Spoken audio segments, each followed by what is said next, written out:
ॐ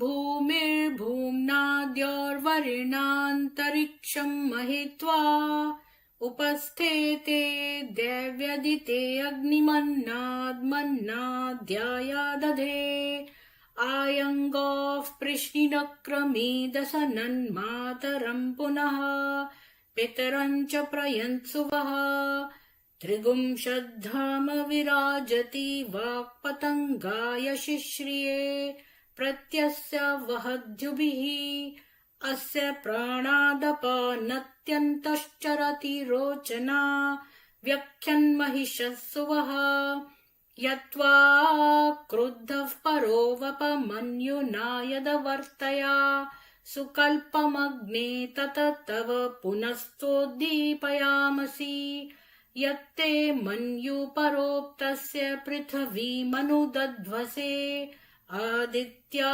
विश्वे तद्देवा वसवश्च समाभरन् मनो ज्योतिर्जुषतामाज्यं विच्छिन्नं यज्ञगुं समिमं दधातु बृहस्पतिर्तनुतामिमं नो विश्वे देवा इह मादयन्ताम् मेदिनी देवी वसुन्धरा स्याद्वसुधा देवी वासवी ब्रह्मवर्चसः पितॄणागुश्रोत्रं चक्षुर्मनः देवी हिरण्यगर्भिणी देवी प्रसूवरी सदने सत्यायने सीद समुद्रवती सावित्री हनो देवी मह्यङ्गी महीधरणी महो व्यथिष्ठा श्रृंगे श्रृंगे यज्ञे यज्ञे विभीषणी इंद्रपत्नी व्यापिनी सुरसरी दिहा वायुमती जलशयनी श्रियन्धाराजा सत्यन्धो परिमेदिनी शोपरिधत्तं परिगाय विष्णुपत्नी महीं देवीं माधवीं माधवप्रियां लक्ष्मी प्रियसखीं देवीं नमाम्यच्युतवल्लभाम् धनुर्धरायै विद्महे सर्वसिद्ध्यै च धीमहि तन्नो धरा प्रचोदयात् महीं देवीं विष्णुपत्नीमजूर्यां प्रतीचीमेनागुं हविषा यजामः त्रेधा विष्णुरुरुगायो विचक्रमे महीं दिवं पृथिवीमन्तरिक्षम् तच्छ्रोणैतिश्रव इच्छमाना पुण्यगुश्लोकं यजमानाय कृण्वति। ओम शांति शांति शांति। सभी को सुप्रभात और जय मां सरस्वती। आज हमारा टॉपिक है वरिष्ठ ब्रह्मकुमारी अनुयायियों से अपनी वसीयत जो है वो बीके के नाम करने को कहते हैं। तो सबसे पहले मैं आप सब लोगों को साधुवाद देती हूँ। मुकेश जी, उर्मिला जी, डब जी, दिनेश जी, बबीता जी, केशव जी, बीके का विनाश जी, नीलम जी, आरती जी, सिंपली अ मैन जी, इंदिरा जी, अमित जी, भक्ति रसधारा जी, आप सभी को बहुत बहुत साधुवाद।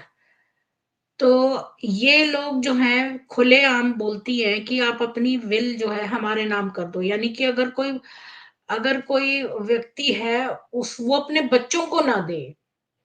मतलब लोग कैसे कैसे अपना पेट काट काट कर अपने बच्चों को पालते हैं, बच्चे उन्हीं के अंश से बने हैं, और अपनी सब पैतृक संपत्ति अब हमारे साथ राजीव जी हैं और जो कि एक्स बी के जो आ चुके हैं हमारे चैनल पे और अपना पूरा बता चुके हैं कि कैसे उनके पिताजी ने अपना सारा कुछ जो है वो बीके को दे दिया। तो ये लोग जो हैं वो सब मांग लेते हैं।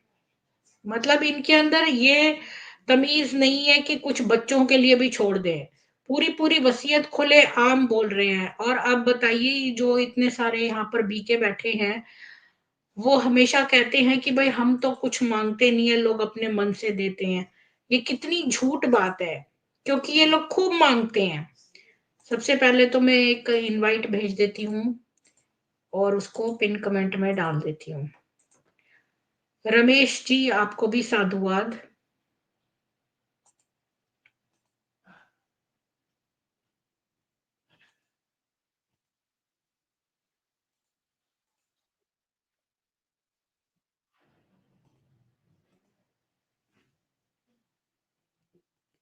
तो मैंने पिन कमेंट में डाल दिया है और हाँ, तो ये लोग पूरी-पूरी वसीयत जो है अपने नाम कर लेते हैं। तो मैंने खोला नहीं हुआ है, मुझे 1 मिनट दीजिए मैं।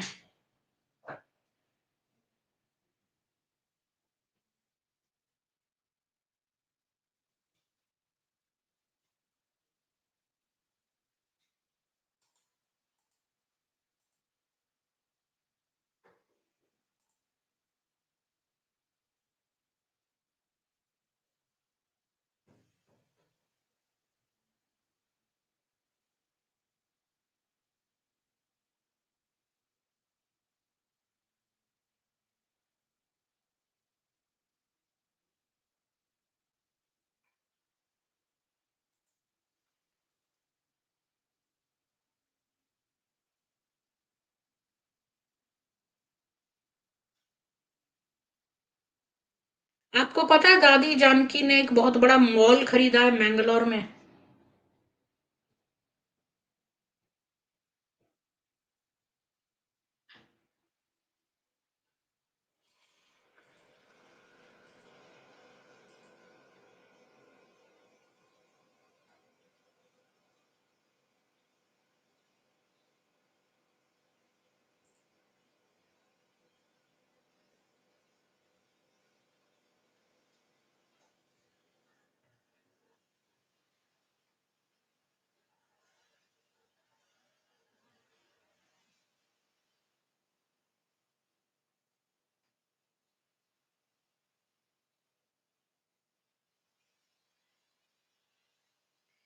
कल मैं काफ़ी कुछ एक और चीज़ में रिसर्च करी और ये सब खोल के मैंने रखा नहीं। तो एक और भी बात है कि इन लोगों ने सू करा है 150 मिलियन।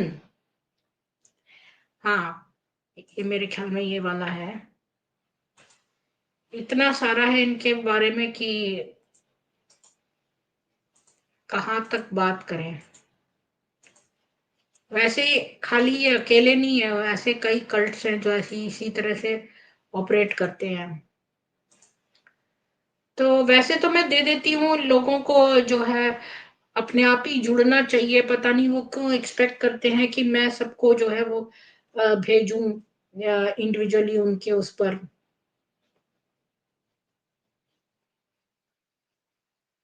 लोग आते हैं जहाँ पर डिस्कशन करते हैं तो ज्यादा मजा आता है और लोगों के व्यू पॉइंट्स भी पता चलते हैं।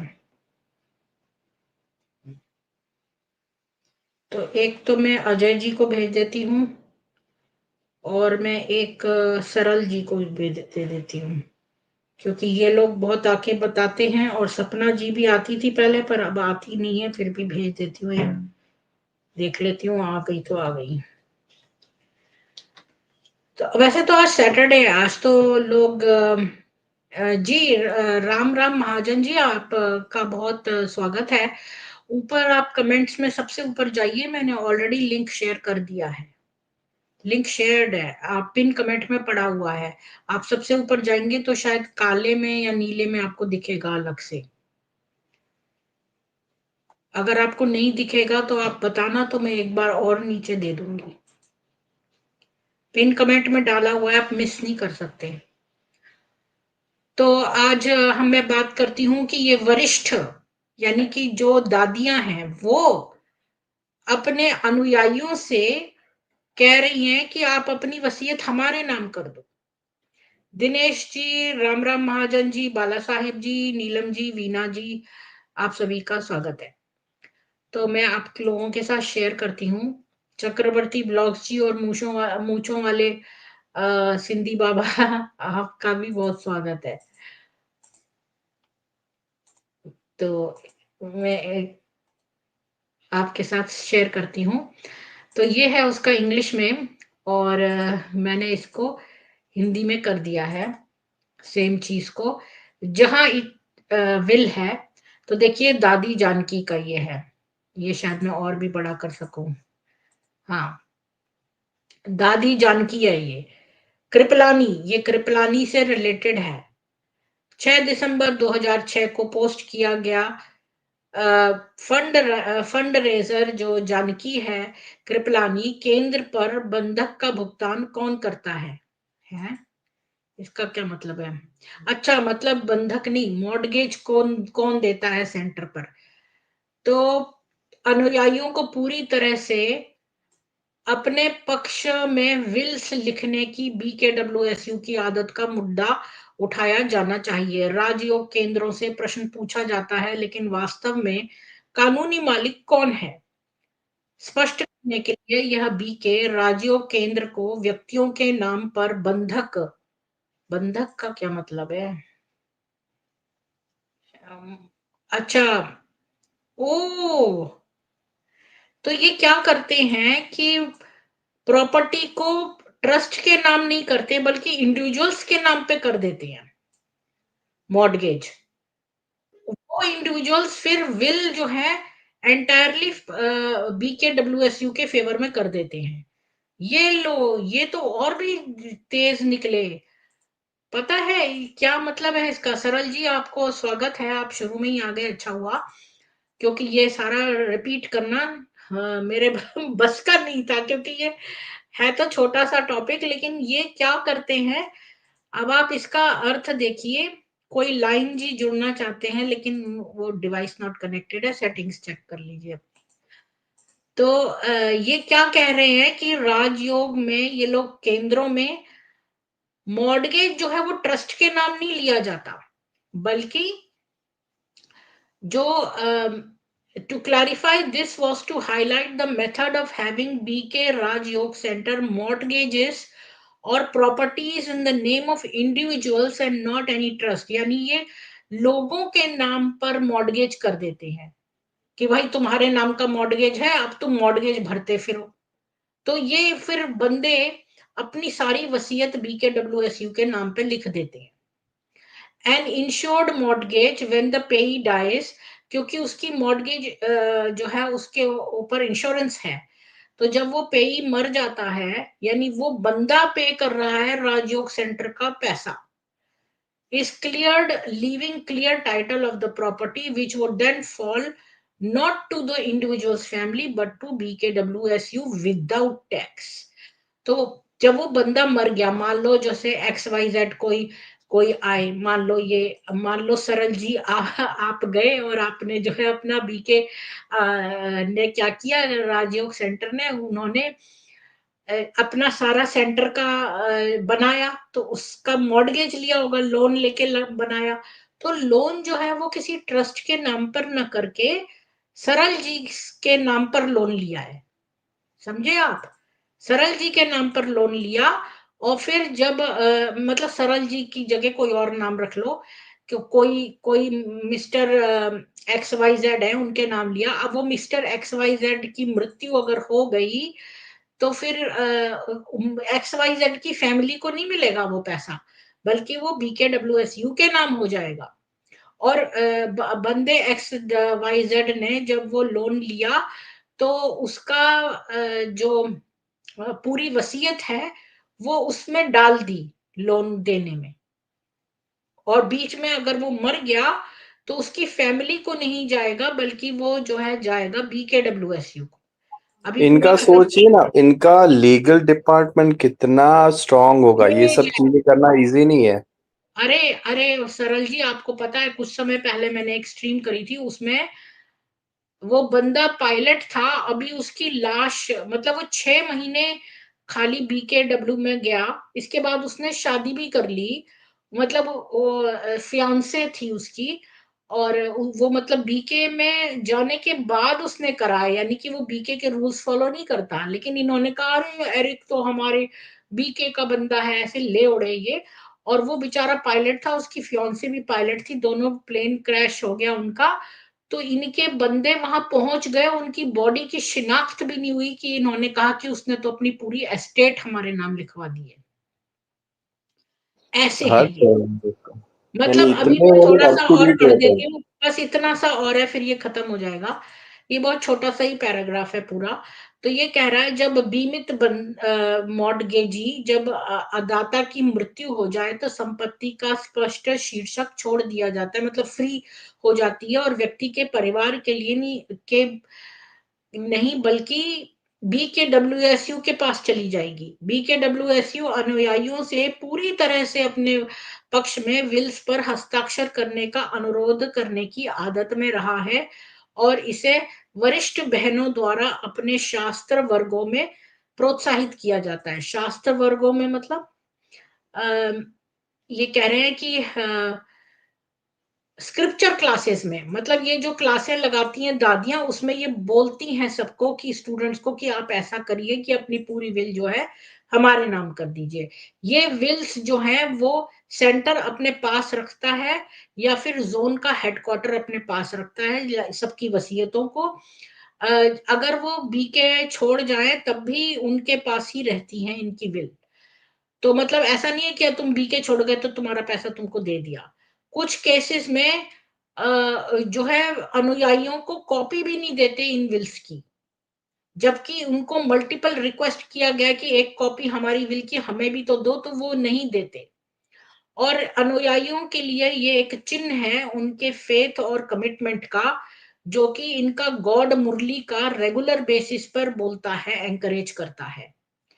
पर एक बंदे ये क्वेश्चन करे कि कितनी पर्सनल वल्नरेबिलिटीज को ये एक्सप्लॉइट कर रहे हैं, व्यक्तिगत कमजोरियों का कितना फायदा उठाया जा रहा है, खासकर बीके राजयोगी के रूप में व्यक्तियों की जीवन की शुरुआत में हनीमून पीरियड, मतलब उस समय तो खूब प्यार देते हैं और फिर बाद में जो नशे की अवधि है, मतलब कि उस समय जब ये इंटॉक्सिकेटेड पीरियड है, जब वो बीके राजयोगी बन गया। और बी के तो ये तो आप इतने चकित होंगे इनके मोरालिटी देख के, इनकी नैतिकता को देख के, लेकिन बी के डब्ल्यू एस यू तो एक कदम आगे जाता है, अनुयायियों पर जोर देते हुए वकील की स्थायी शक्तियों पर। स्थायी शक्तियां मतलब, अच्छा, insisting of follower sign over enduring power of attorney, यानी कि ये पावर ऑफ अटॉर्नी भी ले लेते हैं जब फॉलोवर यंग हो, मतलब जब उसकी उम्र मैच्योर ना हो तो पावर ऑफ अटॉर्नी ले लेते हैं ये, और फिट और हेल्दी हो। और ये सरेंडर्ड सोल्स जिन जो समर्पित हो गए हैं, उन जो जैसे कोई बच्चा है अभी, मतलब मैच्योरिटी पे नहीं है, तो उसका पावर ऑफ अटॉर्नी ले लेते हैं। और ये पावर ऑफ अटॉर्नी एक लीगल डॉक्यूमेंट है जो इनेबल करता है कि देखो, एक स्थायी पावर ऑफ अटॉर्नी एक कानूनी दस्तावेज है जो किसी को अपने वित्तीय मामलों और संपत्ति का पूरी तरह से प्रबंधन करने के लिए एक या एक से अधिक व्यक्तियों को नियुक्त करने में सक्षम बनाता है, या तो जब यह हस्ताक्षरित हो या भविष्य में।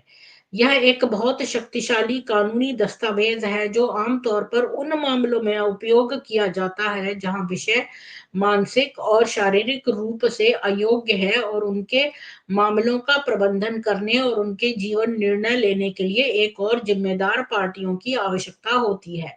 चूंकि भगवान को संपत्ति की कोई जरूरत नहीं है, तो इसका असली लाभार्थी कौन है और वास्तव में सत्ता किसे सौंपी जा रही है, ट्रस्टी कौन है और उनकी योग्यता क्या है, और यह दुनिया की भविष्यवाणी के एक रोलिंग एंड के प्रोत्साहन को कितना नैतिक है, और पंथ से ड्रॉप आउट की मतलब कि कितने सारे लोग यहाँ से ड्रॉप आउट होते हैं। बस इतना ही था। तो अब मैं इसको समराइज कर देती हूँ। आज के जो ये टॉपिक है, इसमें बेसिकली जो दादियां हैं वो अपने स्क्रिप्चर क्लासेस में सबको बोलती हैं कि तुम अपनी वसीयत जो है पूरी की पूरी सेंटर के नाम कर दो। जो छोटे उम्र में होते हैं उनसे कहते हैं आप पावर ऑफ अटॉर्नी ले लेते हैं उनकी, यानी कि वो किसी को नियुक्त कर रहे हैं अपनी पूरी फाइनेंशियल डीलिंग्स, क्योंकि वो इतने मेच्योरिटी लेवल पे नहीं है, तो उनके तरफ से सारे जो निर्णय है वो अमुक व्यक्ति बीके का करेगा। और इसके अलावा जो जब ये सेंटर कोई खरीदते हैं, मतलब क्रिएट करते हैं, कोई नया सेंटर स्थापन करते हैं, तो जो ये आप सोचोगे कि मॉर्गेज जो है राजयोग सेंटर में किस ट्रस्टी के नाम पे होगा, पर ऐसा नहीं है। बल्कि ये क्या, एक इतनी चालाकी करते हैं कि ये बंदों के नाम पे कर देते हैं मॉर्गेज, कि भाई फलाने का के ऊपर लोन है। जैसे मान लो इन्होंने कोई सेंटर बनाया 2 करोड़ का, तो इन्होंने 4-5 लोग ले लिए और उन पर लोन लगाया, तो 50,000 का लोन तुम ले लो, 50,000 का तुम ले लो, 50,000 का तुम। और फिर उनका जो बीमा करा हुआ ये मॉर्गेज होता है। और फिर वो क्या करते हैं कि अगर मान लो वो एक कोई बंदा मर गया, तो उसकी फैमिली को नहीं जाएगा देता, और वो पूरी वसीयत जो बंदे हैं, 50-50,000 का सबने, 4 बंदों ने लोन ले लिया, 2 करोड़ हो गए, तो सेंटर इन्होंने स्टार्ट कर दिया। अब वो अपनी पूरी वसीयत जो है उसमें लगा देता है। जैसे किसी बेसिस पर मॉर्गेज मिलता है ना, किसी मतलब जैसे कोई आपके पास एसेट हो, उसके बेसिस पे मॉर्गेज देती है बैंक। तो ये उनके अपने घर, या उनकी कोई पैतृक संपत्ति, या उनका कोई उनकी वसीयत है, वो सारे के बेसिस पर लोन लेते हैं। और वो सारी जो है क्या बोलते हैं, फिर ये जगह अगर वो बंदा मर जाता है, तो उसकी फैमिली को ना जाके इनको जाती है, बीके वालों। बस ये हो गया। अब इस सारे चीज को के बारे में आप क्या सोचते हैं, सरल जी बोलिए।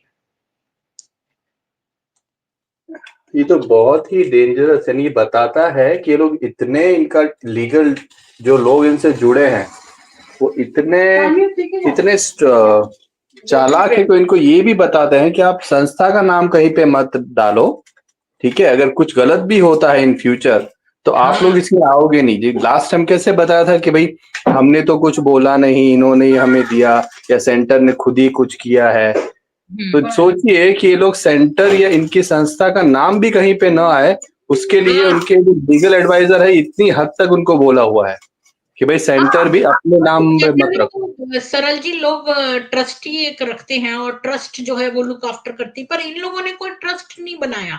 ये बंदों के नाम पर लोन लिवा रहे हैं, यानी वो बंदा अगर कोई पे ना करे, तो वो बंदा ही रिस्पॉन्सिबल हो जाएगा डायरेक्टली। ये पूरी चालाकी की हदें इन्होंने पार की है। और इससे भी ऊपर एक बात सरल जी, लोगों को कॉपी भी नहीं देते उस विल की, और लोगों ने मल्टीपल रिक्वेस्ट किया है, तो कहते हैं आपको श्रद्धा और फेथ होना चाहिए। ये, ये बात को मानना भी नहीं चाहिए उनको। हाँ, ये बात को मान भी लेते हैं, पर किस तरह की नहीं, हिप्नोटिज्म या भ्रम में डाल देते हैं कि लोग इतने मूर्ख बन जाते हैं। अपनी हाँ, ही चीज को दे दी है, और वो दे दिया है उसका प्रूफ भी उनको नहीं मिल रहा, और वो कुछ बोल भी नहीं रहे। श्रद्धा अच्छा, श्रद्धा भी, श्रद्धा श्रद्धा क्या है?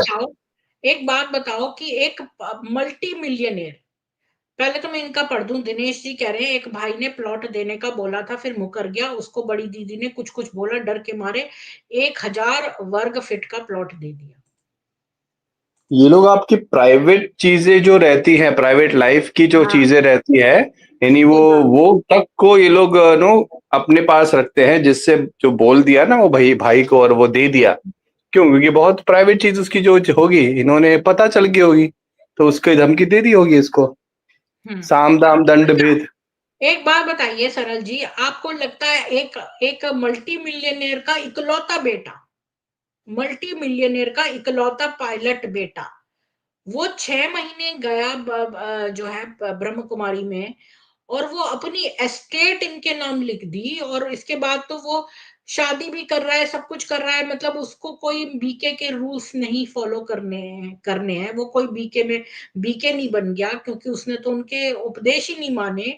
और वो अपनी पूरी एस्टेट नाम लिख दी। मतलब एस्टेट नाम लिखने का मतलब है उसके माँ बाप, जिनका वो इकलौता बच्चा है, इन लोगों ने वो जिन कपड़ों में बैठे उन्हीं में उनको बाहर कर दिया जाएगा, फर्नीचर और सब सामान सहित उसकी पूरी एस्टेट रख ली।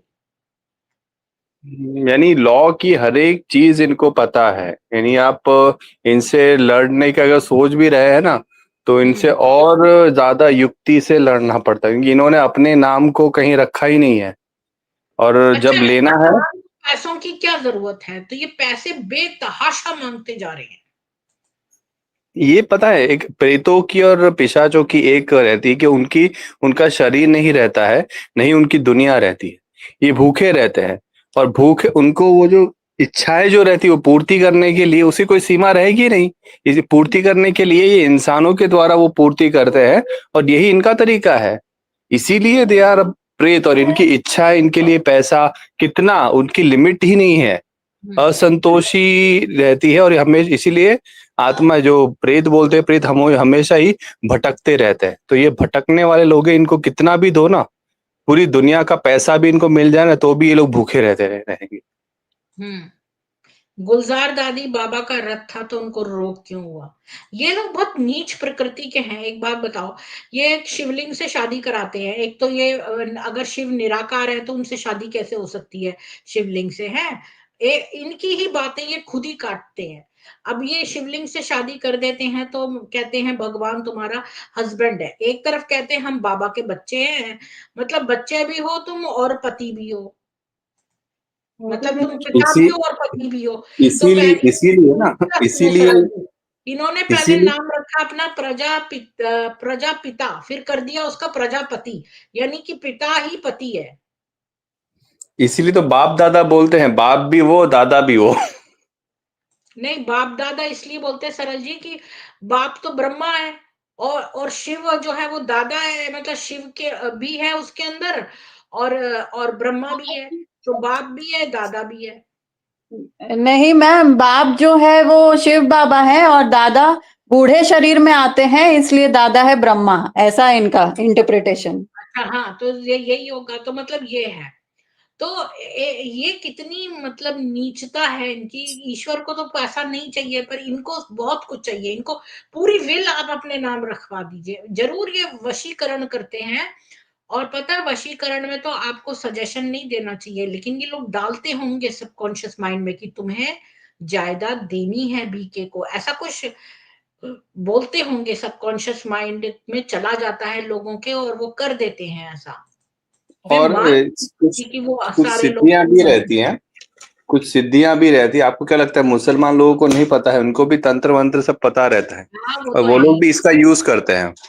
हाँ, वो तो करते ही है। मैंने बताया था ना एक वो उसकी बात, कि ये ट्रू किस्सा है। एक पुलिस वाला था, सुपरिंटेंडेंट, उसका बेटा जो है अनएम्प्लॉयड था, तो वो दरगाह पे गया, और दरगाह के मालिक से बोला कि भाई आप जो है मेरे बेटे की जॉब लग जाएगी? तो दरगाह का मालिक बोला हाँ लग जाएगी।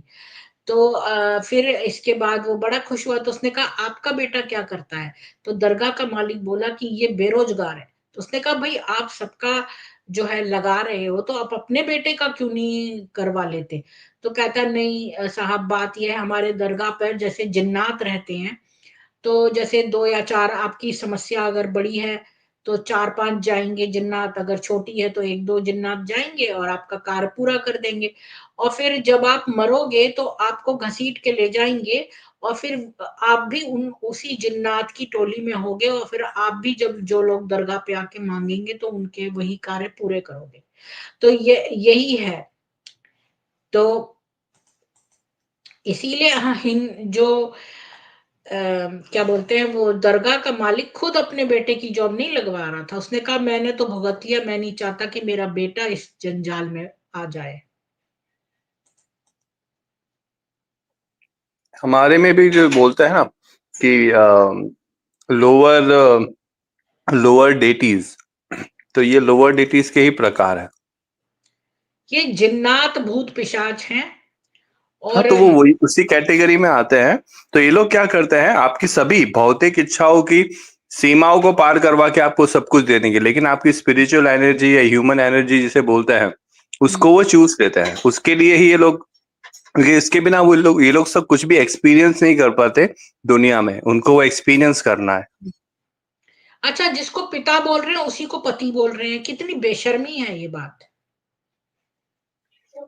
ये इस्लाम का है ना, तो इनके लिए सब कुछ सेम ही है। भाई भी पति बन सकता है। भाई तो है ही पति, मतलब इस्लाम में भाई को पति बनाते हैं, ये लोग पति को भाई बनाते हैं। इसीलिए इनकी प्रजाति भी आगे बढ़ने वाली दूषित ही रहती है।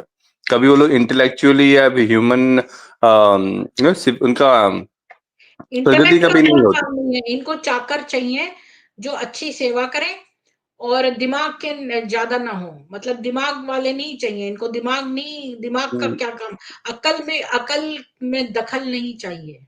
एकदम आसानी से जो नो वश में हो जाए या आपकी बात मान ले, वैसे इनको अनुयायी चाहिए। तो उनकी प्रजा ही वैसी बन रही, इसीलिए उसने पहले से ऐसे सिस्टम बनाया थी कि जो इनकी प्रजा भी हो, इनकी आने वाली पीढ़ी भी हो, वो भी बेवकूफ और एकदम कम अकल वाली रहे, जो बिना सोचे समझे किसी भी चीज को एक्सेप्ट कर ले। और उसमें भी उनको बचपन से ही ये ठुसाया जाता है दिमाग में कि ये सब ही मेन नहीं चीज है। करते लोग ये, शुरू से मेंटल ग्रूमिंग। जैसे मुसलमान जो है ना, वो विदेशों में जाते हैं, यूके वगैरह में, तो जो छोटी छोटी लड़कियां, उनकी सेक्सुअल ग्रूमिंग स्टार्ट कर देते हैं ये। तो ये सेक्सुअल ग्रूमिंग मतलब जो जिन बच्चों का सेक्स की तरफ ध्यान नहीं है, उनको भी सेक्स की तरफ खींचते हैं। अभी हिंदुओं के बच्चों को इतना नहीं वो सेक्सुअल अवेयरनेस होती है जितनी मुसलमान के बच्चों को होती है। अच्छा, यहाँ देखिए दिनेश लिख रहे हैं, एक बार मेरी पत्नी से मेटाडोर में से तराफे उतरवाए। तराफे क्या होते हैं मुझे नहीं पता, मैंने देख लिया तो मैं चिल्लाया ये मत कर, इसलिए नहीं लाया तेरे को, बाद में मेरी बुराई की कि गुस्सा नहीं गया, दीदी बोली।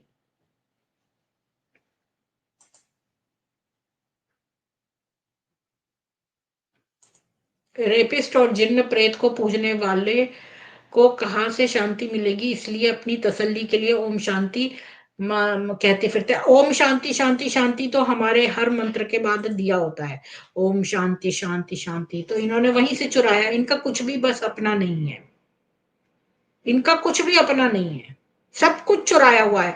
और बॉलीवुड के गाने लगा लिए, और जो है एक पेडोफाइल को जो है बाबा बता के उसकी तस्वीर आंख खुली रख के, और बाकी सब चीजें सनातन से चुरा के, और उसको एक पंथ दो काज, अपने लिए उनका स्वार्थ करना, और इस तरह हमारे जो सनातन के भगवान हैं उनको नीचा भी दिखाना। और अपने बर्थडे मनाते रहना। मतलब उनको नीचा दिखाना है, मतलब कि कृष्ण जी हैं कि देखो उनकी तो 16,000 बीवियां थी। अब तुम्हें पता है कि उन्होंने कैसे 16,000 कन्याओं को बचाया था, और उनको उनके देश भेजने को कहा था जाने को, तो उन्होंने कहा कि नहीं, हम राक्षस क्या 1 साल तक रही हैं तो हम जा नहीं सकते अब वापस अपने राज्य में। तो उनको आदर देने के लिए उनसे विवाह किया, इसलिए नहीं किया कि तुमने जैसे। अच्छा, मैं आपको एक बात बताऊं कि मैंने दशरथ और दशमुख का आपको बताया होगा कल, कि दश वेद कहते हैं कि दश जो है वो इंद्रिया, 5 ज्ञानेंद्रियां और 5 कर्मेंद्रियां, ये 10 जो हैं जब रथ में लग जाती हैं, रथ मतलब शरीर एक रथ है, तो ये दशरथ हो जाता है। और जो जो इंद्रियां विषय से हटकर और इसमें लग जाती हैं, तो और दूसरा ये कि जब 10 इंद्रियां भोग करने लगती हैं, और तो वो मुख हो जाती हैं, दशमुख। और दशमुख मतलब 10 मुखों वाला रावण।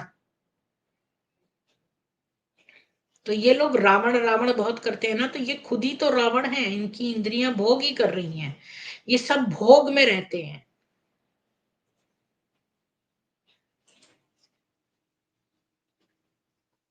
कोई योगी नहीं है इनमें से, कोई भी योगी नहीं है। लेखराज भी कोई योगी नहीं था, थोड़ा बहुत उसने चिंतन कर लिया, इलिटरेट तो था ही वो, कोई ज्यादा पढ़ा लिखा नहीं था वो, तो उसकी लैंग्वेज से भी पता चलता है। और बस वो थोड़ा बहुत ऐसे ऐसे कर लेता था, तो देखने में सुंदर था, तो उसने सोचा भाई मैं तो भगवान होने लायक हूं।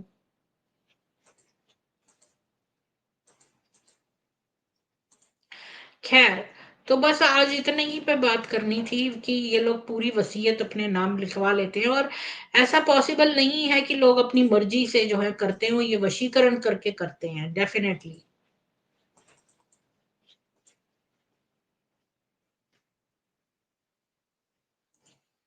जी।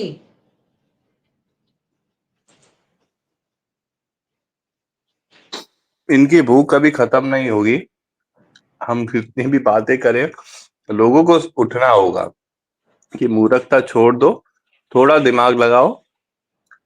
तो ऐसे लोग, क्योंकि ये अकेले नहीं है, ऐसे बहुत से हैं, इतने सारे ऐसे पंथ हैं जो बस लूटे जा रहे हैं। लोगों को पता नहीं किस तरीके की भगवान को पाने की चुल है, जो पूरी करने के लिए कहीं पे भी खुद को लुटा देते हैं। अच्छा, इस टॉपिक के साथ ही ये रिलेटेड बात है कि सेंटर का मॉर्गेज कौन देता है, ये भी मैं आप लोगों के साथ, क्योंकि आज का टॉपिक इतना छोटा है कि डिस्कशन समेत आधे घंटे में ही खत्म हो गया, तो मैं इसी के साथ ही ये भी एक और जोड़ देती हूँ। तो इसमें एक और टॉपिक है जो कि इसी का है, वो यही है कि कौन देता है मॉर्गेज सेंटर पे। इसको मैंने हिंदी में कर दिया है, केंद्र पर बंधक का भुगतान कौन करता है। तो ये कह रहा है 4 अक्टूबर 2006 की पोस्ट की गई निम्नलिखित उदाहरण, अब इन्होंने यहाँ इस वाले में उदाहरण दिया है और उदाहरण पढ़ते हैं। निम्नलिखित उदाहरण कम से कम 3 अलग अलग देशों के रिकॉर्ड पर विशिष्ट मामलों से संबंधित है, व्यक्तियों की गोपनीयता की रक्षा की है। अब ये आपको एग्जाम्पल देगा, ये मॉर्गेज वाली, और अलग अलग देशों की एग्जाम्पल देगा, और व्यक्तियों के नाम नहीं लिखे हैं ताकि उनकी गोपनीयता रहे। बी के राजयोग का कारोबार अच्छा चल रहा है, लेखराज कृपलानी का भाग्य समाप्त हुए, या यहाँ तक कि जब से वरिष्ठ बहनों ने मन, शरीर और धन देने के लिए सुबह की कक्षा में व्यापक संकेत छोड़े थे, तब से एक लंबा समय रहा है। लेकिन आइए हम तर्क के माध्यम से निम्नलिखित पैटर्न की जांच करें। आप कुछ वर्षों से स्थानीय बीके राज योग केंद्र में भाग ले रहे हैं। योग में आपका अनुभव अच्छा रहा है, लोग अच्छे लगते हैं, आप सेवा कार्यक्रमों में मदद करने के लिए खुश हैं। फिर अचानक एक या अधिक वरिष्ठ बीके किसी अनकहे कारण से बिना किसी चेतावनी के चले जाते हैं। केंद्र पर बंधक का भुगतान कौन करता है, यानी कि मॉर्गेज कौन देता है। ये बोल रहे हैं कि आपको बड़ा अच्छा लग रहा है, योग वगैरह सब लोग, सब कुछ मजा आ रहा है, और इसके बाद अचानक से कुछ सीनियर दादियां या सीनियर ब्रह्म कुमार छोड़ जाते हैं सेंटर पर। तो ये मॉर्गेज जो है वो अम, किसके नाम पे है सेंटर पे। तो ये पैसा सारा जो है वो BKWSU के पास आता है, सबकी वसीयतों का। तो ये बोल रहे हैं कि आप एक अन्य ब्राह्मण के साथ स्थानीय बीके राजयोग केंद्र चला रहे हैं। सपोज आप एक सेंटर इंचार्ज हैं सरल जी, और एक ब्राह्मण के साथ, हर एक को एक ब्राह्मण दिया जाता है, पता है। यहाँ पर ना एक ब्राह्मणी जो है ना, वो नियुक्त करी जाती है हर एक दादी के साथ, जो उसके बाल काटेगी, उसका कुछ और करेगी, ये सब। तो एक ब्राह्मणी निश्चित की जाती है। तो मान लो आप एक सेंटर चला रहे हो और आपके साथ एक ब्राह्मणी है। अब देखो, मुसलमानों का भी सेम पैटर्न था। सबसे पहले अबू बकर दोस्त बना, मतलब एक एक अनुयायी लिया इसने, और जो एक गुलाम था, क्या नाम था उसका, बिलाल, वो एक उसका वो बना, मोहम्मद का सबसे पहला गुलाम, और एक वो। तो यही पैटर्न इनका भी है। तो ये कह रहा है कि एक आप एक अन्य ब्राह्मण के साथ स्थानीय बीके राजयोग केंद्र चला रहे हैं। आप परमेश्वर से प्रेम करते हैं, एक अच्छी दिनचर्या में बस गए हैं। बिना किसी चर्चा के दूसरे बीके ब्राह्मण ने फैसला किया कि वे काम छोड़ रहे हैं, और आप उनका और केंद्र का समर्थन करने जा रहे हैं। केंद्र प्रबंधक का भुगतान कौन करता है।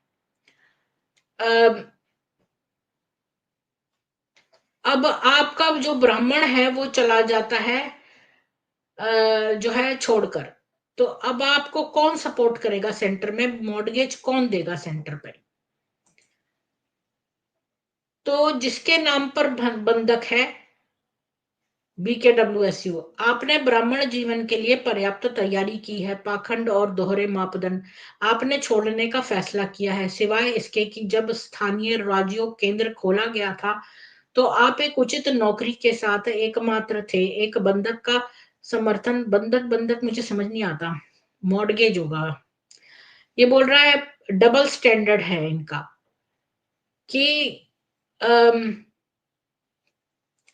अब तीसरा केस ये है जब आप खुद छोड़ के जा रहे हो, एक्सेप्ट जब आपने लोकल राजयोग सेंटर जब खोला था तब आपके पास बड़ी अच्छी जॉब होती थी और आप वो मॉर्गेज दे सकते थे, है ना? और सेंटर जो है वो अब मॉर्गेज नहीं दे सकता, तब कौन मॉर्गेज देगा? ये तीसरी स्थिति है। मतलब कि आपके पास अच्छी नौकरी थी, ये ऐसा मेरे साथ हुआ था। मैंने एक बार अपार्टमेंट जब यहाँ पर शुरू में, इस बात को भी 10-15 साल हो चुके हैं, मैंने एक अच्छी जॉब कर रही थी, तो मैंने जो है वो एक अच्छी बिल्डिंग में सिंगल बेडरूम अप्लाई किया, लेकिन सिंगल बेडरूम इन लोगों ने मुझे नहीं दिया, क्योंकि उन्होंने सोचा मेरी अच्छी जॉब है, तो मेरे को कह दिया सिंगल बेडरूम्स अवेलेबल नहीं है, तो डबल में मेरे को जबरदस्ती डाल दिया ताकि मैं ज्यादा रेंट दूं। अब मैं वहां पर रेंट देती थी, बाद में मेरी जब नौकरी नहीं रही तो क्या हुआ कि मेरे को, क्योंकि ये उसी वक्त चेक्स ले लेते हैं, 12 चेक्स, तो मतलब वो कॉन्ट्रैक्ट आपको साइन करना पड़ता है 12 महीने का। तो अब जब मेरी जॉब चली गई तो बाकी के 5 महीने मैंने अपनी जेब से पैसा देना पड़ा, जो मैंने सेव करके रखा था। इतना बड़ा रेंट, वो भी 2 कमरों का, जिसमें मेरे को जरूरत ही नहीं थी। मैं तो एक स्टूडियो अपार्टमेंट में रह सकती थी, मेरे पास फर्नीचर भी नहीं था, दोनों कमरे खाली पड़े थे, पर मुझे उसका रेंट देना पड़ा। तो ऐसे ही है। तो ये क्या करते हैं कि बंदों के नाम से मॉर्गेज करवाते हैं। अब उस बंदे के पास नौकरी थी बड़ी अच्छी, उस समय उसने मॉर्गेज ले लिया सेंटर के लिए। अब उसने जो है सोचा कि मैं सेंटर छोड़ जाऊं या कुछ, या उसकी नौकरी चली गई, तो अब वो कहां से पे करेगा मॉर्गेज? सेंटर का। तो एक और कह रहा है, बी के राजयोग से जुड़े होने के कारण उसकी शादी टूटने के बाद एक पति और पत्नी का तलाक हो गया। उसे इनर स्पेस के माध्यम से पेश किया गया था। पत्नी काम नहीं करना चाहती है और पीके उसे अपने पुराने कलयुग जीवन और रिश्तों से स्वतंत्रता प्रदान करते हैं, इसलिए इसके बजाय वह खुद को BKWSU के सामने आत्मसमर्पण कर देती है। किसके नाम पर गई संपत्ति? BKWSU। यानी कि सबका फायदा जो है वो BKWSU लेता है। एक पारंपरिक भारतीय परिवार में एक युवा लड़की अपने शूद्र पिता, क्योंकि वो तो देवी हो गई है BKWSU में आके, उसका पिता जो है वो शूद्र है, उससे कहती है वो शादी नहीं करेगी, वह ब्रह्मा की पुत्री बनकर खुद को समर्पित कर रही है, वह उनके पैसे स्वीकार नहीं कर सकती क्योंकि वो अशुद्ध है। दहेज संपत्ति किसके नाम पे दी गई? BKWSU। यानी कि उसका पिता शूद्र है क्योंकि वो लौकिक है, लेकिन इन लोगों ने उसके पिता से खूब सारा दहेज ले लिया, क्योंकि भाई पैसा तो BKWSU के, दहेज तो उनके ही नाम पे जाएगा, तो दहेज लेने में वो नंबर 1 है। अंत में उसके आपके पिता प्रगतिशील मनोभ्रंश से, अब नेक्स्ट एक और केस, कितने सारे इसने केस डिस्कस कर लिए हैं देखो, 1 2 3 4 5, 5 केस हो चुके हैं। छठा, अंत में आपके पिता, छठा केस है, आपके पिता प्रगतिशील मनोभ्रंश से पीड़ित है। आप खुश थे कि उन्हें स्थानीय बीके राजयोग केंद्र में कुछ सांत्वना मिल रही है। मतलब आपके फादर जो है जाने लगे किसी केंद्र में, आपको खुशी हुई कि चलो कहीं तो उनका मन लग रहा है, लेकिन आपके बाद बीके ने उसे मौत के घाट उतार दिया था। क्या मतलब है? ये क्या बोल रहा है?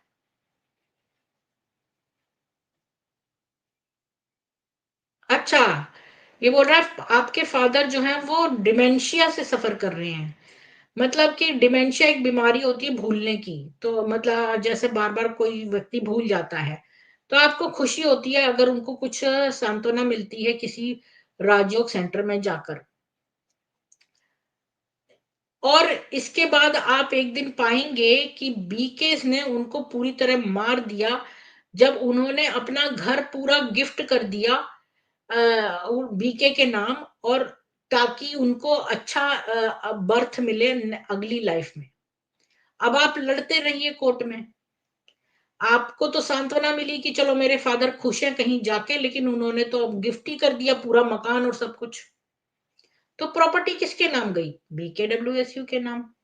अब आपको स्ट्रेंज लगेगा कि ये एक ऑर्गेनाइजेशन जो कि कब से end of the world predict कर रहा है, वो immediate virgin birth of Krishna बोलता है लेट 1930s में, कि भाई 1976 में होगा, 86 में होगा, 2000 में होगा, और इतने लंबे लंबे मॉर्गेज ले रहे हैं ये, मतलब इनका मॉर्गेज काफी लंबे समय का है, और property building portfolio multi million dollar के सेंटर्स बने हुए हैं इनके, जबकि विनाश तो अभी होने वाला है, तो फिर ये इतना बड़ा मॉर्गेज क्यों ले रहे हैं? और अगर हम इसमें ड्रॉप आउट रेशियोज देखें फॉलोअर्स का, तो वो 90% हायर है 25 साल का। अगर आप देखें तो लोग 25 साल में 90% लोग इनको छोड़ जाते हैं। तो फिर इतने सारे लोगों के नाम पे ये मॉर्गेज लेते हैं, और इतने सारे अनअकाउंटेबल सीनियर्स हैं, और ये ऑस्ट्रसाइज करते हैं, मतलब कि आइसोलेट कर देते हैं इंडिविजुअल्स को, कि भाई इनको पैटर्न ही नहीं पता चलता। अब अगर सारे लोग एक ही सेंटर में रहते हो तो एक दूसरे को देखकर जो है पता चल जाएगा, अच्छा भाई इसके साथ ऐसा हुआ है तो मेरे साथ ऐसा ना हो। इनके ये लोग व्यक्ति को इतना आइसोलेट कर देते हैं कि एक के साथ जो बदमाशी हुई है वो दूसरे को पता ही नहीं चलती है। निशा जी, आपका बहुत बहुत स्वागत है। मैं इसको जस्ट खत्म कर दूं, फिर मैं आपसे बात करती हूँ।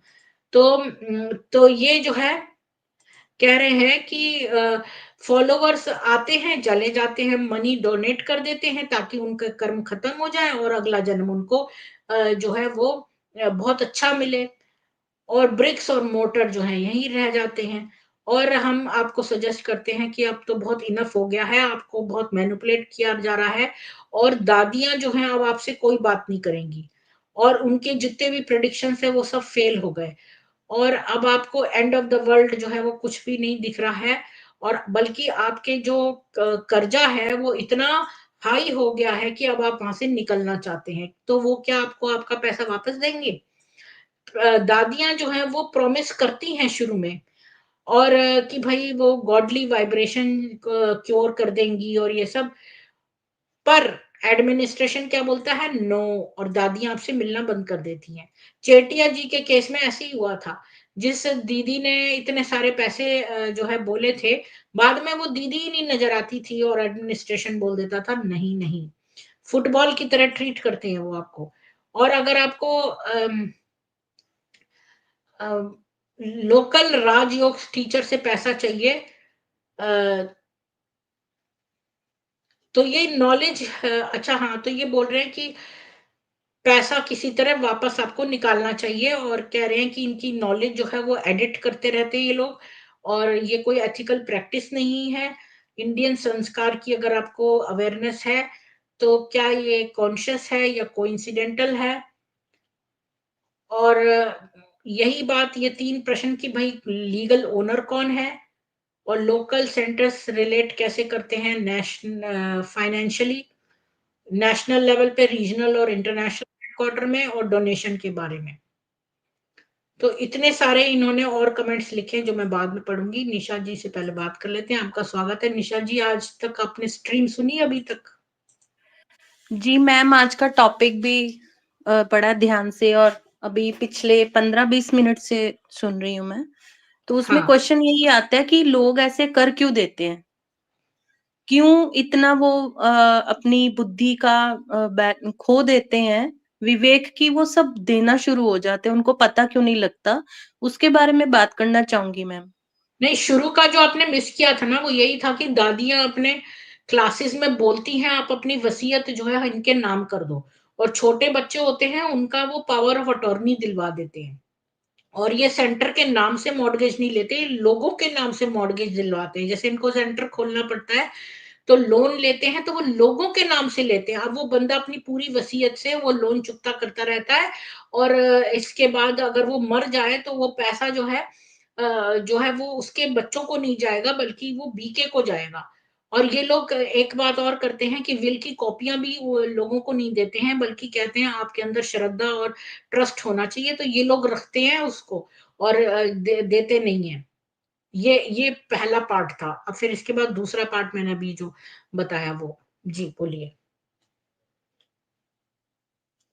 जी मैम, ये झूठ तो बोलते ही हैं, क्योंकि ये झूठे वादे तो करते ही हैं। जैसे मैं अपना बताती हूँ, जैसे मेरे हस्बैंड की शॉप से इन्होंने इतना सामान उठाया था जब ये बिल्डिंग बना रहे थे, तो इन्होंने उनको ऐसे सांत्वना में लिया कि आप ना इसका बिल संभाल के रखना। तो मतलब वो कहीं ना कहीं इस आस में बैठे रहे कि अच्छा इन्होंने बोला बिल संभाल के रखना, तो शायद उसके बारे में हिसाब किताब भी होगा। तो चेटिया जी की बात जैसे अभी आपने की, उनके साथ भी ऐसे ही हुआ, उन्होंने एक एक बिल संभाल के रखा था और उसके बाद मैम उसका कोई नामो निशान ही नहीं था उसी चीज का, कब साइड पे हो गए। और दूसरी बात मैम वो मैम, जो जब यहाँ जाती से है ना वो गायब हो जाती है, जो शुरू में बोलती है ना, प्रॉमिस करती है हम आपको वापस दे देंगे, ऐसा कर देंगे, वो गायब हो जाती है। और एडमिनिस्ट्रेशन वाले ही आपको मिलते रहेंगे, वो दादी नजर नहीं आएगी। और फिर वो कहते रहेंगे एडमिनिस्ट्रेशन मना कर देगा, और अंदर से दीदी दादी सब गायब हो जाएंगे, वो दूसरे सेंटर में चले जाएंगे, ये आपको कभी मिलेंगे ही नहीं। तो मैम वहां पे क्या हो गया, मतलब मैं आपको एक इंसिडेंट सुनाती हूँ जो हमारे साथ हुआ है। मतलब कि जब हमारे शॉप से इन्होंने सामान उठाना था, तो हमारा कोई इतना बड़ा काम नहीं है, बहुत बड़ा बिजनेस नहीं है। चेटिया जी का तो चलो खैर बहुत लार्ज स्केल पे हुआ है, तो हम छोटे मोटे दुकानदार हैं। तो यहाँ पे जो हमें सामान हमें ठीक लगता है, हमने वो अपने शॉप पे रखा होता है, ठीक है, अपने बजट के हिसाब से। तो इनको बहुत हाई फाई थोड़ा चाहिए था, जैसा इनकी मतलब ये बहुत वो सतयुग जैसा ही सब बनाना चाहती है ना यहाँ पे। तो उसके मुताबिक इनको वो चीज नहीं पसंद आई, तो यहाँ से वो फ्री में उठा रही थी और इनको इन्होंने बोला कि मेरे हस्बैंड को कि आप हमें किसी अच्छे शोरूम में बड़े बड़े शॉप पे लेके चलिए, हमें ऐसा ऐसा सामान चाहिए। तो इन्होंने बोला कि ठीक है मैं आपको ले चलता हूँ मार्केट में जहाँ पे। तो वहां पे इनको ले गए, तो मैम वहां पे ये सारा कैश दे के आई, सारा कैश देके इन्होंने सामान खरीदा। और मेरे हस्बैंड मुंह देखते रह गए कि ये हो क्या रहा है, यहाँ पे ये सब कैश दे रही हैं और मैं 6 महीने से पिस रहा हूँ, मेरा सारा सामान उधार पे जा ही जा रहा है, उसका कोई नामो निशान नहीं है, एक पैसा अभी तक नहीं मिला। तो ये इनका ना जो नाटक है वो समझ नहीं आता, ये सामने वाले को देख के कैसे ट्रीट करेंगी, वो चीज हम भांप नहीं पाते हैं उस टाइम पे। और दूसरा मैम, जो जैसे मैं फॉलोअर थी इनकी, तो मुझ हमेशा एक ही बात ये बोलते हैं, एक अंत में तो वैसे भी सब जाने ही वाला है, तो आप बाबा के घर में दे के सफल करो, और यहाँ दोगे तो आपका सतयुग में वैसे ही आपको अच्छा मिलेगा। तो उस भाव से कहीं ना कहीं वो एक अंधश्रद्धा जो होती है, बिना सोचे समझे जो आंख बंद करके हम कर लेते हैं, वहां पे गलती हो जाती है। और दूसरा मैम, वहां पे जब आंख तब खुलती है जब वहां पे सब दिखने लग जाता है धीरे धीरे, इनका जो ड्रामा चलता है झूठ का, पाखंड का। और मैम सच्ची में मतलब ये इतना वही बात आ जाती है कि जब ये बड़े लोग बैठे हुए हैं, दादियां वगैरह, ये सब यही सब वो तिगड़मबाजी चला के बैठी हुई हैं, तो जो ऑब्वियसली उनके जो जूनियर्स है वो भी उसी नक्शे कदम पे ही चलेंगे, वो भी वैसा ही करेंगे बड़े होके। निशा जी, आपने कल की स्ट्रीम नहीं सुनी, हमने यही बताया था कि इनकी दादियों को सब पता होता है, क्योंकि इनका एक सेंटर था, कल का स्ट्रीम था कि ये लोग खुलेआम बोल रही थी कि आप सोने की अंगूठियां, सोने के जेवर ये सब दें। और पैम्फलेट भी छपवा लिए। एक राजयोग सेंटर है साउथ में, उनके भाई और बहन दोनों ही अलग अलग सेंटर्स चलाते हैं उसी शहर में। तो वो लोगों ने पैम्फलेट्स भी छपाए, उसमें लिखा कि आप लोग सोने के उपहार दें जब दादी जो है वो दौरे पे आए। तो क्या बोलने जा रही थी मैं, तो हाँ, ये हाँ बात निकली थी कि इन दादियों को सब पता है। क्या आपको मालूम नहीं है कि माउंट आबू के लोगों को पता होगा कि यहाँ लोकल सेंटर्स में क्या नहीं हो रहा है? मैम, उनको सब उनको पता सब है, पता सब है, पता है उनको। उनको सब पता है, बस ये ना ये बन सारी जाते रिपोर्ट हैं। और मैम जब कोई ऊपर जाती है। चीज निकल आती है ना, जैसे कोई लॉ सूट हो गया कोई बात, तो फिर ये कह देंगे अरे ये तो सेंटर में हो रहा था, इसका तो हमें पता ही नहीं है, तो मनुष्यों की विकृति है और ये है वो है, वो कदाचारी है फलाना व्यक्ति, वो तो हमारे सेंटर से अब रिलेटेड ही नहीं है, हाथ धो लेंगे उससे। मैम आप मुझे ही देखिए, कितना वो आंखों पे पर्दा पड़ा हुआ था इनके वशीकरण का, कह सकते हैं कि मुझे ये पता ही नहीं लग रहा था कि मैं क्यों इनको बार बार थोड़ा थोड़ा थोड़ा थोड़ा करके गोल्ड देती जा रही हूँ। और मैं एक बार नहीं, 2 बार नहीं, 3 4 बार में मैंने थोड़ा थोड़ा थोड़ा थोड़ा गोल्ड दे दिया। और उसके बाद अचानक क्यों से जब दिया आपने? महसूस हुआ, आपने क्या सोचा, क्या सोच के दिया उस समय, आपके दिमाग में क्या चल रहा था? वही बता रही हूँ ना मैम, उसी के बारे में कि क्यों हम लोग ऐसे करते हैं। उस टाइम एक तो ये बात बिठा दी जाती है, ये जब इनके फॉलोअर्स बनते हैं ना, तो ये सबसे ज्यादा पहले आपको बाहर वाली दुनिया से कट करते हैं, जो इनका फर्स्ट टारगेट होता है। बाहर के समाज से आपको अलग कर देते हैं, घर वालों को शूद्र बोल देते हैं, आपका दृष्टिकोण ही बदल देते हैं दुनिया के बारे में। वहां से ये शुरुआत होती है मैम। और जिस दुनिया में हम रहते हैं उसके बारे में अगर हमारी सोच, हमारा दृष्टिकोण ही बदल जाएगा, तो ये तो अपने आप ही ऑटोमेटिकली अच्छे बन गए। अब दुनिया बुरी है, ये अच्छे हैं, तो अच्छे की तरफ तो हर इंसान जाना चाहता है। तो ये चीज हमें इनकी तरफ और खींचती जाती है। उसके बाद मैम फिर ये लालच देते हैं सतयुग का, सत्युग का लालच। अब जितना अब यहाँ दोगे ये वहां कौन वो से ऐसा मौके होगा। वापस आ गए हैं जो इन्होंने देख लिया है कि ऊपर क्या मिलेगा आपको? ये वही कैसे तो हाँ, पता ही नहीं चलता मैम। और दूसरी बात इनको है कि हाँ, वैराग्य वैराग्य। अच्छा, फिर ये एग्जाम्पल सुनाते हैं बहुत बड़ी बड़ी, फलाने फलानी बहन ने, फलानी फलानी माता ने ऐसे ऐसे दिया था, बाबा ने उसको प्यार दिया, बाबा ने उसको योग में, सतयुग में पहुंचा दिया। पता नहीं कैसी कैसी इल्यूजन वाली, भ्रम वाली, वो कल्पना वाली वो पिक्चर दिखाते हैं कि वो कल्पना में ही, कल्पना की दुनिया में इंसान मर खप जाता है और उसको ये लगता है कि मैं जो कर रहा हूं वो ठीक है, बाकी दुनिया उलट चल रही है, मैं ठीक हूं, जबकि उलट वो चल रहा है, बाकी दुनिया ठीक होती है। तो ये सब इनका ये जो जाल है ना मैम, ये बहुत बारीकी से बिछाते हैं। कोई अपने शिकार को मीठा मीठा बन के कैसे जाल में फंसाते हैं, ये बहुत बारीकी से उस पे काम करते हैं। इसीलिए मैम आपको याद अच्छा होगा, मैं मैंने भी बार एक बार बात बोला था सोचती किसी को बात हूँ, नहीं करने देते। ऐसे ही कोई सब कुछ नहीं अपना नाम कर सकता। बात ये है, ये ना उसको वशीकरण करके और उसके सीक्रेट्स जान लेते हैं। अगर कोई निशा जी आपके पास कोई आए और बोले आपके पास्ट की कुछ ऐसी बातें जो इतनी सीक्रेटिव हैं, जो केवल आपको पता है, जो आपके पर्सनल लाइफ में आपने हस्बैंड से भी शेयर नहीं करी, आपने किसी से नहीं की, वो इतनी पर्सनल चीज थी जो केवल आप ही जानते थे, और कोई आके आपको कुछ बोले कि देखो आपको मैं अच्छा कुछ दूंगा, सतयुग में ये करूंगा वो करूंगा, और फिर वो आपकी पर्सनल बातें वो वाली बोले, तो आपको विश्वास आ जाएगा। और आपकी वो छुपी हुई बातें हैं जो कि शर्मिंदगी वाली हैं, जो जिसका आपको दिमाग में एम्बेरसमेंट है।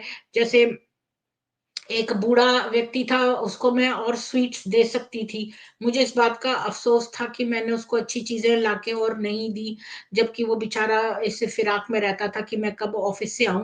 मेरा लैंडलॉर्ड था, वो वहां बैठा रहता था, तो मुझे बाद में बहुत समय तक पश्चाताप होता रहा इस बात का। तो वो मेरे दिमाग में एक गिल्ट फीलिंग थी कि भाई मैं उसको कुछ ले आती, तो काश, मैं उस समय कंजूसी कर रही थी, क्यों मैंने उसको नहीं दिया। तो ऐसी छोटी छोटी कई सारी बातें होंगी जो आपके लाइफ में सीक्रेट शर्मिंदगी वाली होंगी, और कोई आपने ऐसा कोई गलत कार्य कर लिया होगा, या कुछ भी ऐसा जो जिसका आपको शर्मिंदगी होगी, और वो छुपी हुई बात है जो आपके घर में किसी को नहीं पता।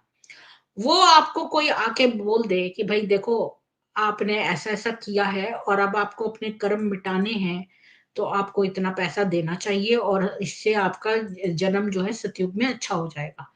तो आपको मैम मैं लगेगा 1 मिनट आपको रोक रही हूँ, मैं है सुन रही हूँ मैम, है आप ना? मैं ये कंटिन्यू कह रही हूँ, कीजिए। एक सेकंड, तो वो व्यक्ति सोचेगा, है इसको कैसे पता ये सब?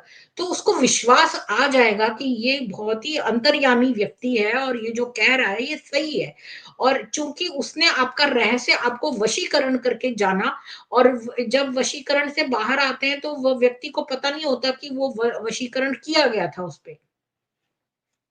ये मेरा मानना है। जी, जी मैम, ये सब बातें भी बिल्कुल ठीक है, बिल्कुल फिट बैठ रही हैं, क्योंकि उस टाइम वो सोचने समझने की ताकत तो ये खत्म कर देते हैं, जैसे दिमाग ही चूस लेते हैं ना, तो वो बंदा कहाँ से सोचेगा, उसकी बुद्धि को एकदम ब्लॉक कर देते हैं ना।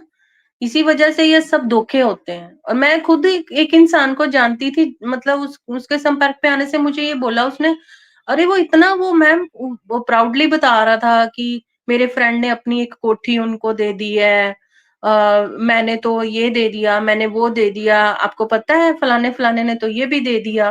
वो उसका चेहरा देख रही थी, जैसे उसकी आंखें एकदम बड़ी बड़ी फैली हुई, और उसको मुझे जब मैं निकल आई ना तब मैंने उसका चेहरा देखा, कि बीके छोड़ने के बाद मैंने रियलाइज किया कि उसका चेहरा इतना चेंज था, और उसकी आंखों की पुतलियां इतनी बड़ी बड़ी हो रखी थी कि वो कुछ भी बोलता जा रहा था और खुश हो रहा था।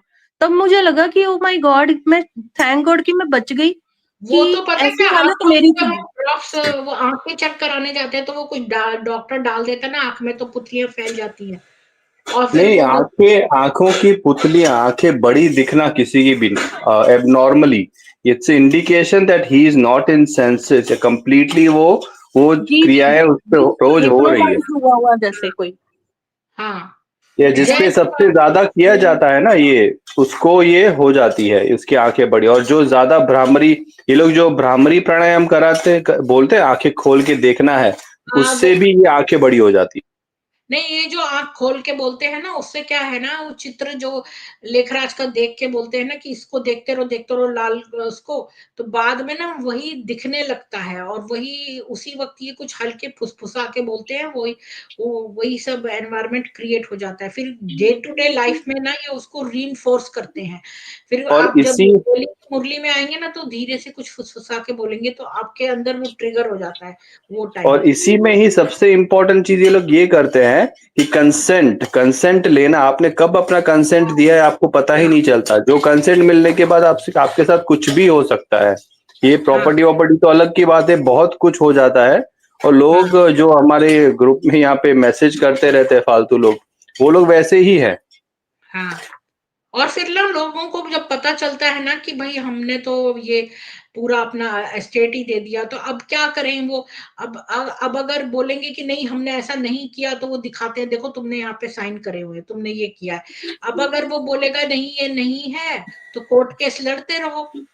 तो वो फिर सोचता है कि चलो मारो गोली, अब इनके साथ ही इनके बुरे क्यों बनेंगे। लेकिन लेकिन इससे निकलने का भी तरीका बहुत ही इजी है। अगर जो भी बीके में है और ये सब कर रहे हैं, वो सिर्फ अपना एक फोटो निकाले और एक हफ्ता बीके से दूर रहे, उनकी बातें भी ना करे, उनका प्राणायाम वगैरह जो भी फालतूगिरी करते हैं वो ना करे, सिर्फ एक हफ्ते के लिए, और फिर अपना फोटो निकाले, तो आपको पूरा डिफरेंस दिखेगा चेहरे पे और आप मान बैठेंगे और फिर कभी वहां पे जाएंगे ही नहीं। हुँ। अच्छा, इनका भी पूछ लेते हैं। जय शेट्टी जी, आपका बहुत स्वागत है। बोलिए। जय श्री कृष्ण दीदी। जी, जय आज का श्री राम। टॉपिक आपने सुना पूरा कि ये दादियाँ जो हैं कैसे वसीयत अपने नाम लिखवा लेती हैं? बोलिए। अच्छा, अच्छा दीदी, पहली बात तो ये है, I want to start with Hinduism. मतलब ये हिंदू लोग होते हैं ना, ये बड़े दिमाग से आलसी और फिर बाद में दिमाग से क्या कम सोचते हैं। इन लोग को पहले तो ईगो भरा जाता है कि भाई तुम जन्म जन्मांतर से भक्ति करते आए हो, अभी भी कुछ नहीं मिल रहा। लोग भी वो मान लेते हैं कि हाँ भाई हमने इतना पूजा पाठ कर रहे हैं पर हमें फल नहीं मिल रहा है, वगैरह वगैरह।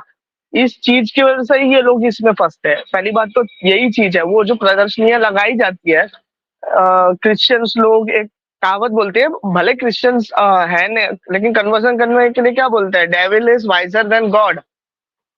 तो ये वो वाइस चीजें करते हैं कि आपको मैनिपुलेट पहले करते हैं, फिर बाद में हिप्नोसिस का स्टार्ट होता है, मेडिटेशन धीरे धीरे करते हैं।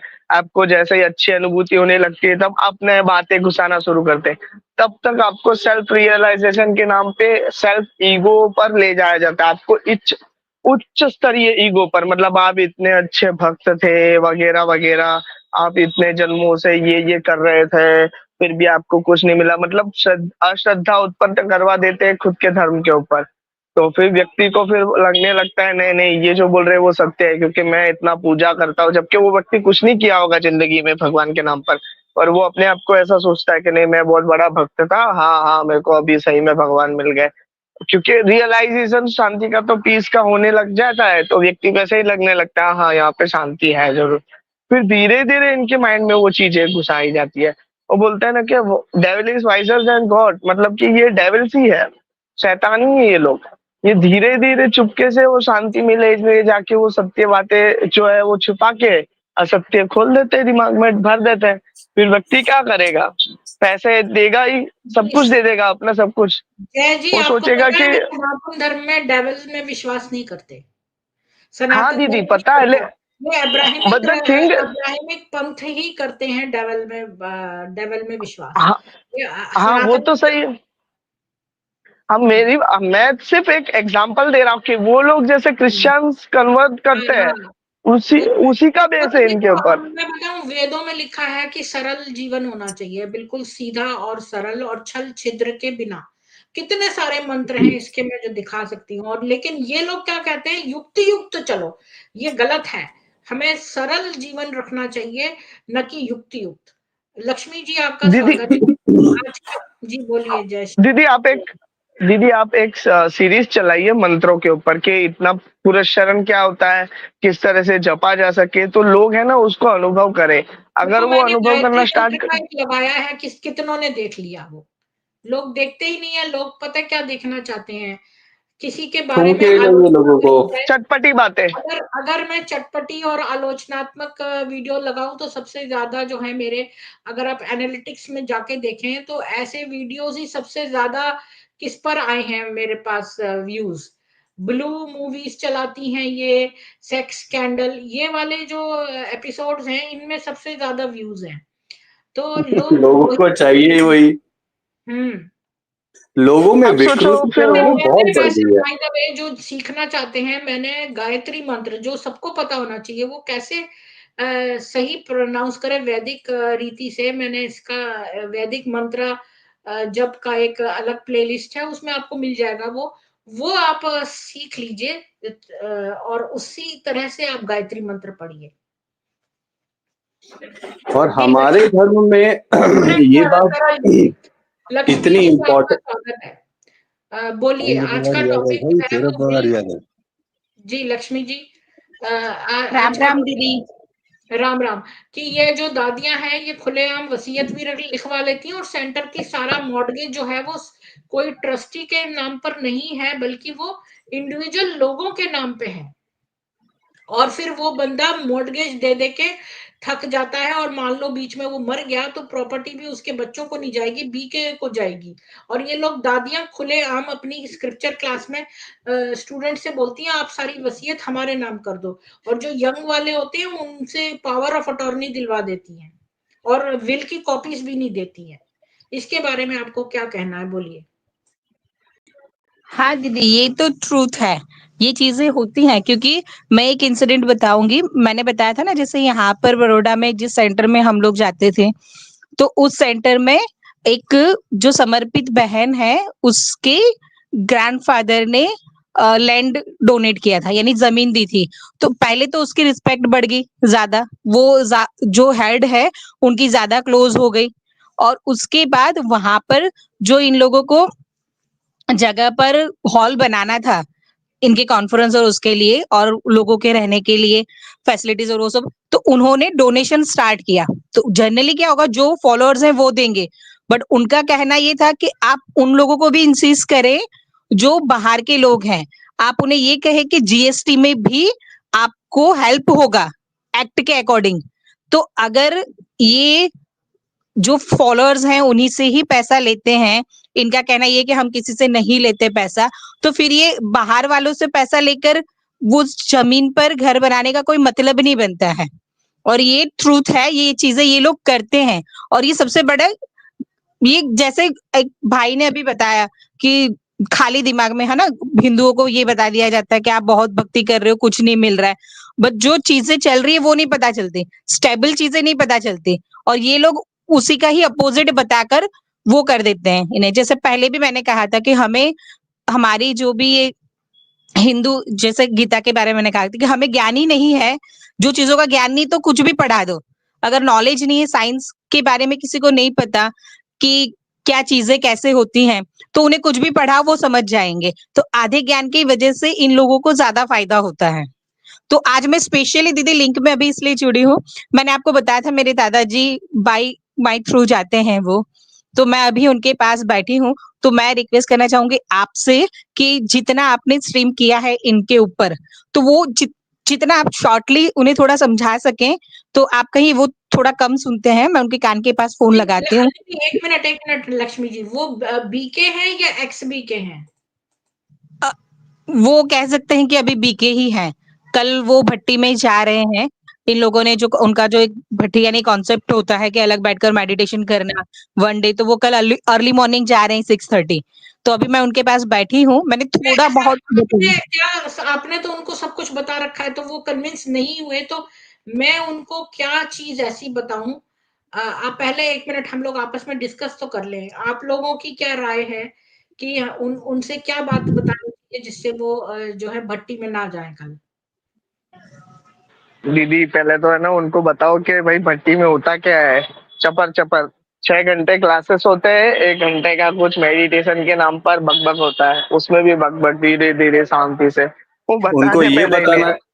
हाँ उनको ये बताना चाहिए कि भट्टी जो है ये एक्सटेंसिव हिप्नोटिज्म सेशन है, जिसमें आपको दिमाग को पहले पका दिया जाएगा बुरी तरह से, फिर आप जब कमजोर हो जाएंगे तब आप पे हिप्नोटिज्म के वार किए जाएंगे, और वो भट्टी तब तब के आपको इतना कर देगी कि फिर आप ऐसे डिसीजन लेंगे अपनी लाइफ के कि वो मैं आपको जय पता भी नहीं शेट्टी चलेगा। से कहूंगी, जय शेट्टी जी आप उनसे बात करिए और आप उनको ये बताइए कि बीके में आप वहां रहते थे और कैसे पैकेट्स बनते थे और कैसे जो है वहां पर जो टोली खिलाकर और वश में करके और जायदाद रखवा लेते।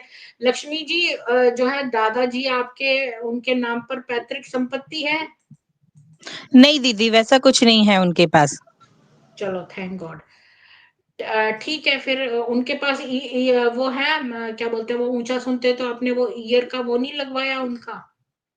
यानी मैं स्पीकर पे ही बात कर रही हूँ और उनके उनके कान के पास ही है। मैं एक बार उनको सिर्फ एक्नॉलेज कर देती हूँ, तो आप उनसे बात करें। दीदी से बात करो, राम राम बोलो। राम राम ओम शांति। राम राम। राम राम। ओम शांति शांति शांति। सनातन में हर मंत्र के आगे बोला जाता है ओम शांति शांति शांति 3 बार बोलने को। अच्छा हाँ दीदी अब बोले, मैं उनके कान पे लगाया मैंने। जी। राम राम। आप कैसे हैं? कैसे हैं आप? क्या रे? आप कैसे हैं? कस्ता ठीक है, चो। अच्छा अच्छा है जी। अच्छा अच्छा तो आप जो है वो मंदिर जाते हैं कभी? मंदिर में नहीं जाता हूँ, मैं तो ओम शांति में जाता हूँ। अच्छा तो मंदिर में क्यों नहीं जाते? ओम शांति में तो बॉलीवुड के गाने बजते हैं, उनके यहाँ तो कुछ भी सब कुछ सनातन से चुराया हुआ है, उनका तो अपना कुछ भी नहीं है। उसमें मंदिर में तो जब सावन महीने में जाने का, अमुक अमुक दिन में जाने का, कायम नहीं जाता हूँ। हाँ लेकिन जो ये जो जय शेट्टी है ना, ये वहीं पर सेंटर पे रहते थे, ये आपसे बात करेंगे। जय जी जरा अच्छा जोर से बोलिएगा। अच्छा। दादाजी राम राम। राम राम। हाँ आपको ये बताओ कि भट्टी में कराया क्या जाता है वहां पर जाके? जी भट्टी में जाता हूँ। वहाँ क्या करा अंजन? हाँ क्या करने का, सुनने का, ज्ञान का ध्यान, बात सुनने का जी। वो क्या एक ही चीज को बार बार बोलते रहते हैं, आत्मा है आत्मा है आत्मा है। अभी तक आपको रियलाइज नहीं हुआ कि आप आत्मा हो? अच्छा मैं तो ज्ञान का बात तो सुनने के लिए जाता हूँ सर। ज्ञान क्या होता है? चलो ज्ञान की बात करते हैं। कोई बच्चा स्कूल जाता है, जी उसको सिखाया जाता है कुछ, तो वो उसके अंदर उतरता है ना। आपके अंदर क्यों नहीं उतरा अभी तक? मंदिर में मैं भी भी जाता जाता था, हूँ, मेरे अंदर नहीं उतरा। हूँ इधर मैं बात करती हूँ इनसे। दादाजी आप एक बात बताइए कि अगर एक आदमी जो है वो 9 साल की बच्ची के साथ रेप करे और मतलब शादी कर ले, और बड़ा आदमी 9 साल की बच्ची के साथ शादी कर ले और बहुत सारी लड़कियों को जो है उनके साथ गंदी गंदी हरकतें करे, तो क्या जो है उसका चित्र लगाकर आप खुली आंख से उसके ऊपर मेडिटेशन करेंगे? ना ना सर मैडम ना। हाँ तो आप ये बताइए कि कोई आदमी रात में जाता हो और बहुत सारे घरों में 5-5 साल की बच्चियों से लेकर 12 साल की बच्चियों को किडनैप कर ले, 40 बच्चियों को, और एक मुसलमान को धोती कुर्ता पहनाकर और उसका नाम बदल के हिंदू नाम रखकर और उन बच्चियों को जान बताए, तो क्या आपको विश्वास होगा कि वो जान बता रहे हैं उनको? 5 उनको साल ज्ञान बताने की कोशिश करना 5 पड़े साल की सर। बच्ची को गीता का ज्ञान समझ में आएगा क्या 5 साल की बच्ची को? उनका ज्ञान कैसा बचता है, किसी से बातचीत करके भाई ऐसा दुख हुआ, ये अमुक आदमी का ऐसा हुआ बोल के हमने बोल ही सके, पुलिस वालों के साथ भी बोले, अर्जी दी सके। नहीं, मैं बोल रही हूँ दादाजी, आप ये बताइए कि क्या 5 साल की बच्ची को अपनी मम्मी चाहिए होती है, या उसको गीता का ज्ञान समझ में आ जाएगा? जो 70 साल के 50 साल के आदमी को जो ज्ञान समझ में आता है, क्या वो 5 साल के बच्चे को समझ में आएगा? नहीं आएगा उसको, ज्ञान कहाँ से आएगा 5 साल के बच्चों हाँ, को, तो ज्ञान का बात आपने नहीं बताओ है। कि आपने लेखराज, आप अपना जो भी आपको बोल दे सफेद कपड़े पहन के कि भाई देखो हम तो बड़े पवित्र हैं, तो आप कैसे मान ले सकते हो? आप तो दादाजी की सर उम्र के हो। आप मेरे को एक बात 50 बताइए, वर्ष तक का आदमी को ज्ञान नहीं आवे, आपने 50 कभी वर्षों के बाद में ज्ञान आवे। आपने कभी कोर्ट के डॉक्यूमेंट पढ़े हैं? आपको मालूम है 5 लड़कियों ने 7 लड़कियों जो बचाकर वापस लाई गई, जो किडनैप करी थी लेखराज कृपलानी ने, उन लड़कियों ने बयान दिया है कि ये उनके स्तन खींचता था, रात में जाकर उनकी रजाई ओढ़ के उनकी कमीज ऊपर करता था, उनके साथ अश्लील हरकतें करता था, और ये सब कुछ उन लड़कियों ने कोर्ट में बोला है। वो लड़कियां एक दूसरे को नहीं जानती हैं और सबने एक जैसा बयान दिया है। इसके बाद इनकी ओम मंडली बंद हो गई। इन्होंने 40 बच्चियों को वहां रखा था। और लक्ष्मी जी, आप इन दादाजी को वो दिखाइए, जो डॉक्यूमेंट्री मूवी मैंने बनाई है प्रमाणों के साथ। तो आप कैसे इतने डिसेंट होकर आप ऐसी जगह जा सकते हैं जहां पर एक बदमाश क्रिमिनल की तस्वीर लगी हुई है, और वहां पर आपको बोल रहे हैं आंख खोल के उनकी तरफ देखें? कैसे जा सकते हैं आप, बताइए मुझे। क्या बोले? ये जो ब्रह्मा बाबा છે ને, ये जो ब्रह्मा बाबा बोल छन, एले છે ને, जब ओम मंडली थी ना, तब 40 केटीआर सैनी सैनी बच्ची और किडनैप करे। इन लोगों जो बोल छन ना, वो चलाए थे, हॉस्टल नहीं चलाए थे, एले उठाए थे सब केटीआर। यो मुसलमानो, को यो अच्छा, बिहार लक्ष्मी दीदी उनको हाँ जी, गुजराती आती है? अच्छा, मैं बोलूंगी नहीं कि नहीं सतीश जी, समझेंगे बट बोल नहीं अगर है पाएंगे। तो सतीश जी, जो आप मराठी बोल रही है ना लक्ष्मी जी? नहीं, मारवाड़ी बोल रही हैं। वो दीदी वो समझे बोल रहे बंद कर देना पड़ेगा। मैं डॉक्यूमेंट्स, वो डॉक्यूमेंट्री है ना वो दिखा दूंगी और आपका चैनल सब्सक्राइब करा दूंगी उनके उसमें। वो शायद लिंक नहीं ज्वाइन कर पाएंगे बट डेली वो सुन पाएंगे। नहीं आपको और लक्ष्मी जी, आप मेरी मैं मूवी अभी दिखाइए उनको, अभी 1.5 घंटे की है। अभी तो वो जागे हुए हैं। आप यहाँ से अभी बड़ी इंपॉर्टेंट है कि आज रात को ही दिखा दो, ताकि वो सुबह भट्टी में ना जाएं। आप जी जाके जी अभी जी दिखा जी मैं इंस्टेंट अभी एग्जिट करके वहां जाती मैं हूँ। जो भाई लोग बोलना आपके चाहते हैं मैं पास थोड़ा सुन है, लूँ। आपके पास मूवी का लिंक है? आपके चैनल पे है ना, मैं ले लेती हूँ, मुझे पता है उसी पता से। है आपको? तो मैं प्राइवेट चैट में यहाँ दे दूं दोबारा से? दे दीजिए प्राइवेट चैट में, तो मैं सीधा लिंक में वहीं चली जाती हूँ, वही उन्हें दिखा देती हूँ हाँ, अच्छे से। हाँ, वही वही दिखाइए, और उसको खूब तेज लगा दो ताकि उनको समझ में आ जाए। क्योंकि हम इतनी देर तक बोले, उससे अच्छा वो मूवी में हाँ, देख लेंगे। जी जी और जी जी जी खूब और तेजी से एक मैं बस एंड में उनके लिए एक सरल सी बात बोल देता हूँ कि देखिए कि आप हिंदू धर्म में हमें ज्ञान जो है, ज्ञान के लिए आपको सब कुछ सरलता से दे दिया गया है। अगर आप भगवत गीता पढ़ते हो ना, उनके लिए अगर ज्ञान चाहिए उनको, तो पूरा भगवत गीता में सिंप्लीफाइड करके दिया है। आप कहीं किसी की आप पढ़ना है तो आप ये गीता प्रेस की पढ़िए, स्वाध्याय संप्रदाय की भी जो है बहुत अच्छा इंटरप्रिटेशन है, चिन्मयानंद ने बहुत अच्छा इंटरप्रिटेशन किया है, अरे वो उनको पढ़िए। लोग चाहिए ना जिनके साथ उनको जो है वहां जाकर वो है। तो आप ऐसे मैं बता दूंगी जहां पर वो जाकर और लोगों के साथ मिलना जुलना और वहां पर बैठ के कुछ करना, सत्संग वगैरह ऐसे क्योंकि जाने ये क्योंकि ये अभी वहां इसलिए जा रहे हैं क्योंकि इनकी एज हो गई है, तो इनको एक क्या ग्रुप चाहिए, तो हाँ, उसके लिए हाँ, फिर कुछ भी मिल जाए, कुछ मैं भी आपको बकवास कर तो बोल रहा वहां ना चलो, कि अच्छी जगह पे जाइए ना। हाँ, मतलब आप जो बोल रहे हो ना कि गीता पढ़ने वगैरह वो सब नहीं करेंगे वो, तो उनको एक जगह चाहिए। तो मैं एक मिनट लक्ष्मी दीदी, आप है ना, हिंदी है ना, मैं हेलो, बता जो। हाँ जी हाँ जी। आप गीता प्रेस में ना राम सुखदास का भाष्य आता है वगैरह, वो संत नहीं, नहीं ज्ञानेश्वर का वो सब। मैं वही तो बोल रही हूँ जय शेट्टी जी, ये सब मत बताइए। उनको मालूम है वो दादाजी हैं। मतलब अब ये नहीं, देखिए, उनको ये सुना सकते हैं ना दीदी, नहीं, मैं उनको सुना सुना सकती हूँ, but सकते हैं तो वो मेरी थोड़ा मम्मी थोड़ा रहती है समझ उनके सकते पास। हैं।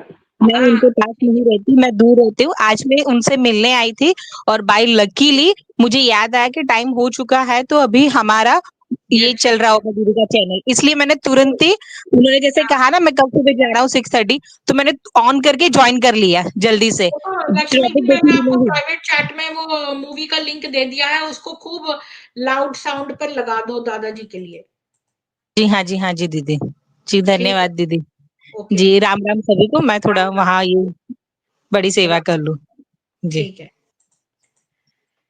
हाँ, क्योंकि हम लक्ष्मी जो दीदी, बताएंगे ना, तो इससे अच्छा वो प्रमाण देख लेंगे।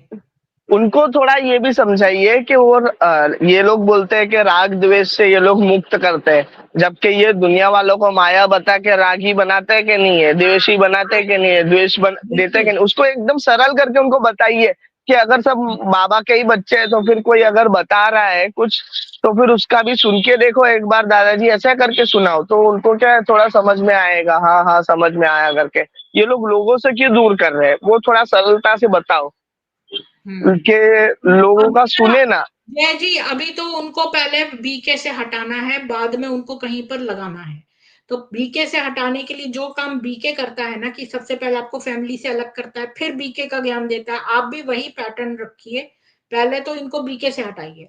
तो बीके से हटाने का लिए जो ये डॉक्यूमेंट्री मूवी है बेस्ट है, क्योंकि इसमें जो फाउंडर है उसके चरित्र को बताया गया है।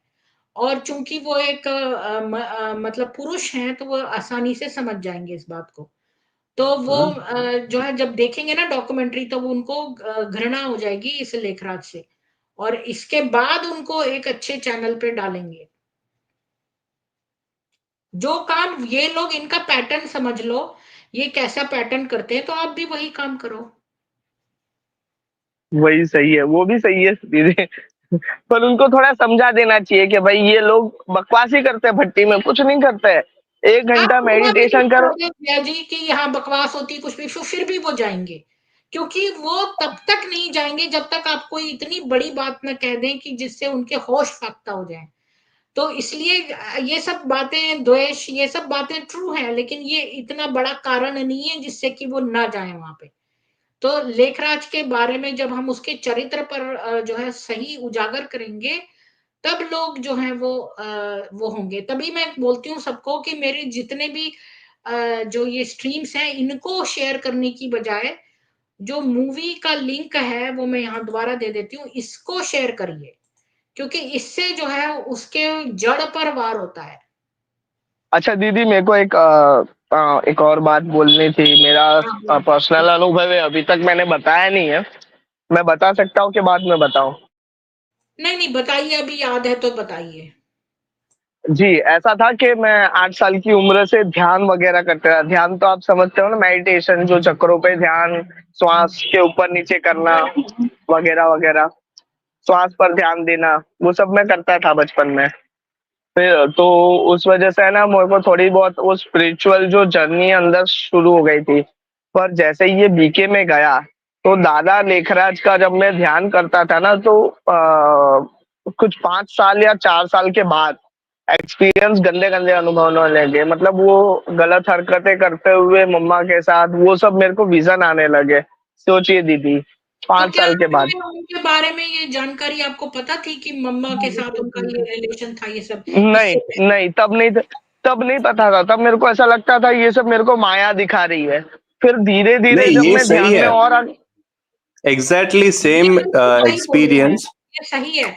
तो इनको ये पूरा सेम एक्सपीरियंस एक्सपीरियंस और मेरी होने वाइफ को भी दीजिए हुआ है। दादाजी। इनको हाँ, वो गंदी पहले गंदी आपको चीजें पता है। दिखना शुरू हो जाती है। हम्म। हम्म। और लास्टली जब मैं छोड़ रहा था, मतलब 9 वर्ष हो गए थे बीके में, तब दादा लेखराज का फोटो अचानक से एक राक्षस की तरह होने शुरू हो गए थे। और दूसरा चीज कि वो मेरे अंदर से कुछ ऐसी ऊर्जा अंदर से खींचना शुरू हो गया था। ये मेरा पर्सनल एक्सपीरियंस है। इट इज, दूसरों को लगेगा ये उसकी कल्पना हो सकती है, बट मेरे को वो वहां पर शुरू होना हो गया था। मेरी आंखें पतली हो गई थी, मतलब अंदर चली गई थी, मैं पतला होता शुरू हो गया था। मेरे को ऐसा लग रहा था अंदर से कोई खा रहा है, पीठ पूरा दर्द होने शुरू हो गए थे। मतलब इवन आपको आपका रंग जो है, रंग भी चेंज हो वो जाएगा। एकदम काला हो गया, काला हो गया था, पूरा एग्जैक्टली काला हो गया एग्जैक्टली था, सेम। पूरा काला हो गया था। और आंखों ये के पता है किस नीचे चीज की डार्क सर्कल इंडिकेशन शुरू है? हो गए। ये इंडिकेशन प्रेत है जो के। आपकी, हाँ प्रेत की, आपकी जो एनर्जी है ना, स्पिरिचुअल एनर्जी को खींचना, जब ये होता है ना तब ये सब आपके सिम्टम्स दिखते हैं। हाँ, वो चीज मेरे साथ लास्ट में होने, मैं अब तक इसलिए नहीं बता रहा था क्योंकि लोग हैं ना, कुछ लोग ऐसे होते हैं कि ये मुझे भ्रांति आपसे फैला बहुत रहा होगा वगैरह इम्पोर्टेंट बात वगैरह। बताइए जय जी, आपको लग रहा है ये मामूली छोटी सी बात है या नहीं है? मैं बताऊं क्यों नहीं है, क्योंकि इससे दो निष्कर्ष निकलते हैं। एक तो जो सरल जी ने बोला वो बिल्कुल सत्य है कि ये पिशाच आपकी ऊर्जा खींच रहा है, और वो भी मैं आपको बता दूं सेक्रल चक्रा से खींच रहा है, जो आपका योनि में के ऊपर जो चक्र है ना, जिसको क्या बोलते हैं, स्वादिष्ठान नहीं, क्या बोलते हैं, कौन सा चक्र बोलते हैं जो ज्ञानेंद्रियों के ऊपर होता है? मूलाधार। नहीं नहीं, मूलाधार तो मल त्यागने वाला है। मूलाधार के ऊपर जो जो आपके यौन, उसके ऊपर जो होता है स्वादिष्ठान चक्र बोलते हैं उसको। स्वादिष्ठान चक्र जो होता है ना, सेक्रल एनर्जी वाला चक्र होता है, जो कि येलो कलर का होता है। जो मूलाधार है वो रेड कलर का होता है। गणेश जी उसके जो है स्वामी है, जहां से आप मल त्यागते हैं, एनस बोलते हैं जिसको। उसके ऊपर जो है आपके जो यौन वाले जो है प्राइवेट पार्ट्स जो है, वहां का जो चक्र होता है ना, जो आपका सेक्सुअल एनर्जी वाला सेक्रल चक्र, वो होता है। उसके ऊपर जो है इस ये वहां से ऊर्जा खींचते हैं आपकी। तो अब अच्छा मैं दीदी, अपनी और एक तीसरी करूँ? बात, एक बहुत इंपॉर्टेंट मैं भूल जाऊंगी। तीसरी बात ये जो आपकी बात से बहुत बड़ा निष्कर्ष ये निकला है कि जितने ये लोग जो ज्यादा ज्यादा समय तक और बहुत ज्यादा इस लेखराज में डूब जाते हैं और जो बिल्कुल लेखराज बन जाते हैं, जैसे वीरेंद्र देव दीक्षित था, तो वो तो पेडोफाइल बन गया, जैसा कि ये लेखराज था, तो वो कैसे बन गया पेडोफाइल? जैसे आप प्रभु को जो है पूछते हैं बहुत ज्यादा, तो आप छोटे प्रभु बन जाते हैं। जैसे आप सूर्य देवता को पूछते रहते हैं तो आप छोटे सूर्य बन जाते हैं। तो ऐसे ही ये वीरेंद्र देव जो है ये भी पूरा पेडोफाइल क्यों बना? जैसे क्योंकि जय शेट्टी जी बोल रहे हैं कि उनको ये गंदे गंदे दिखते थे ये वो, तो ये गंदी ऊर्जा जो है ये उसके अंदर भी आ गई वीरेंद्र देव में। जी उषा जी आपका स्वागत है। आज तो वैसे हमारा वसीयत नाम करवाने का ये था कि कैसे ये लोग कहते हैं कि अपनी सारी वसीयत हमारे नाम कर दो दादियां। आपको इस बारे में कुछ बोलना है, बोलिए।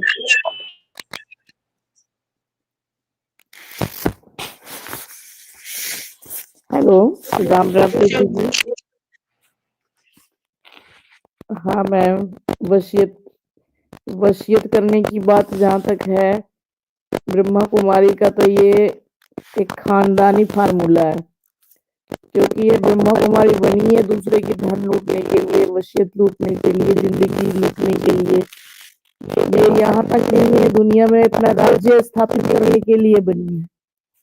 और कोई ऐसा गंदा आदमी है जो जिसका नाम लेखराज है, वहां से ये फार्मूला शुरू हुआ है। उसके दिमाग में पता नहीं कौन सा शैतानी कीड़ा उत्पन्न हुआ था, जो ये हर घर में एक नरक का द्वार बना रखा है जिंदगी, और उन सब का जिंदगी को ये ये वसीयत इस्लामिक करनी। उषा जी ये कहाँ से हुआ था? तो मैं बता दूं कि ये इस्लाम का जो मोहम्मद था, जो उनका नबी था, वो उसने 9 साल की बच्ची के साथ जो है वो शादी करके उसका वो किया था, उसके साथ सेक्स किया था। तो वो 9 साल बड़ा इंपॉर्टेंट है। देखो पूरे ईरान इराक में 9 साल ऑफिशियल एज है बच्चियों की शादी की। और ये देखो कि इस लेखराज ने भी 9 साल की जसोदा से शादी की थी। तो 9 साल बड़ा इंपॉर्टेंट है। ये सब मोहम्मद की सुन्नत है। सुन्नत मतलब जो मोहम्मद करता है वो सब ये लोग करते हैं, तो ये सुन्नत कहलाता है। बोलिए उषा जी। ऐसी बातें हैं मैम जो आपके आने से उजागर हुई है, और चंद लोग जो है ये हम लोग जुड़ते हैं, या फिर ये हमारी जो ये बनती है वो देखते होंगे लोग, तो उनको पता चलता होगा धीरे धीरे। बहुत सारी ऐसी बातें हैं जो दफन करके इसने ऊपर जो वेश बनाया हुआ है सफेद लिबास में, और बहुत अच्छी बातें लिख करके, बहुत अच्छी बातें सुना करके लोगों को जो भ्रमित कर रहेंगे लोग, एकदम बहुत बड़ी दुनिया को बर्बाद करने वाली चाल है। और आपने इस बात को बहुत गहराई से लिया हुआ है मैम, और बहुत गहराई से आप जड़ जड़ से बता रहे हो लोगों को। अगर सबकी आंखें खुलनी होगी ना तो बहुत जल्दी खुल जाएगी, और इंसान बहुत जल्दी जागरूक हो जाएगा। तो आपको थैंक्स देती हूँ। कभी सोचती हूँ लेटे लेटे, कभी मुझे मौका मिलता है कि प्रीति मैम आप कितनी अच्छी कितना बहुत ही अच्छा काम कर रही हैं, जो कितने घरों की आत्माएं इंसान जो है वो तड़प रही हैं, उनको बचा रही हैं आप, उनकी आंखें खोल रही हैं आप।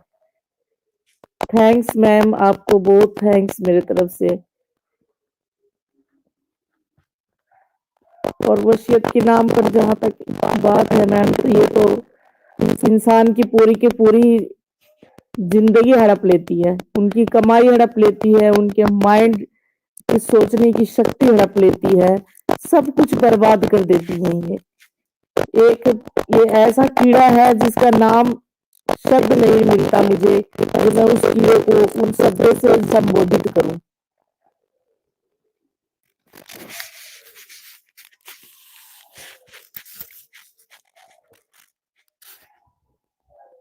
जी उषा जी, हम सब लोग अपना गिलहरी प्रयास कर रही हूँ मैं कि लोग जो है वो जागरूक हों और उसका ये सारे डॉट्स कनेक्ट कर रहे हैं हम। ये जितने भी लोग हैं ये इनके 9 टाइप्स ऑफ डिसेप्शन है इस्लाम में। तो ये मुरूना करते हैं। मुरूना मतलब ये बिल्कुल दूसरे की तरह से बिहेव करेंगे, मतलब अपना इस्लामी तरीके से नहीं, बिल्कुल आपके जैसे ही बन जाएंगे, आप में मिक्स हो जाएंगे। तो यही मुरूना है। ब्रह्म कुमारी इस्लामिक मुरूना है।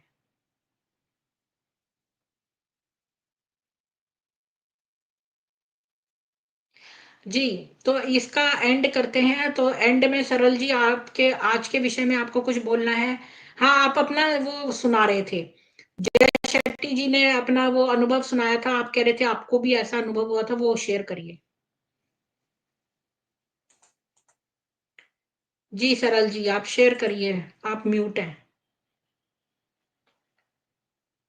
थोड़ी देर पहले आप बोल रहे थे कि जय शेट्टी जी को जैसे मेडिटेशन में दिखते हैं बुरे बुरे चीजें, वैसे आपको भी दिखती थी लेखराज की तस्वीर वगैरह। तो आपको क्या आपके साथ का अनुभव भी या आपने कहा वैसे ही कुछ था, तो वो क्या था बोलिए।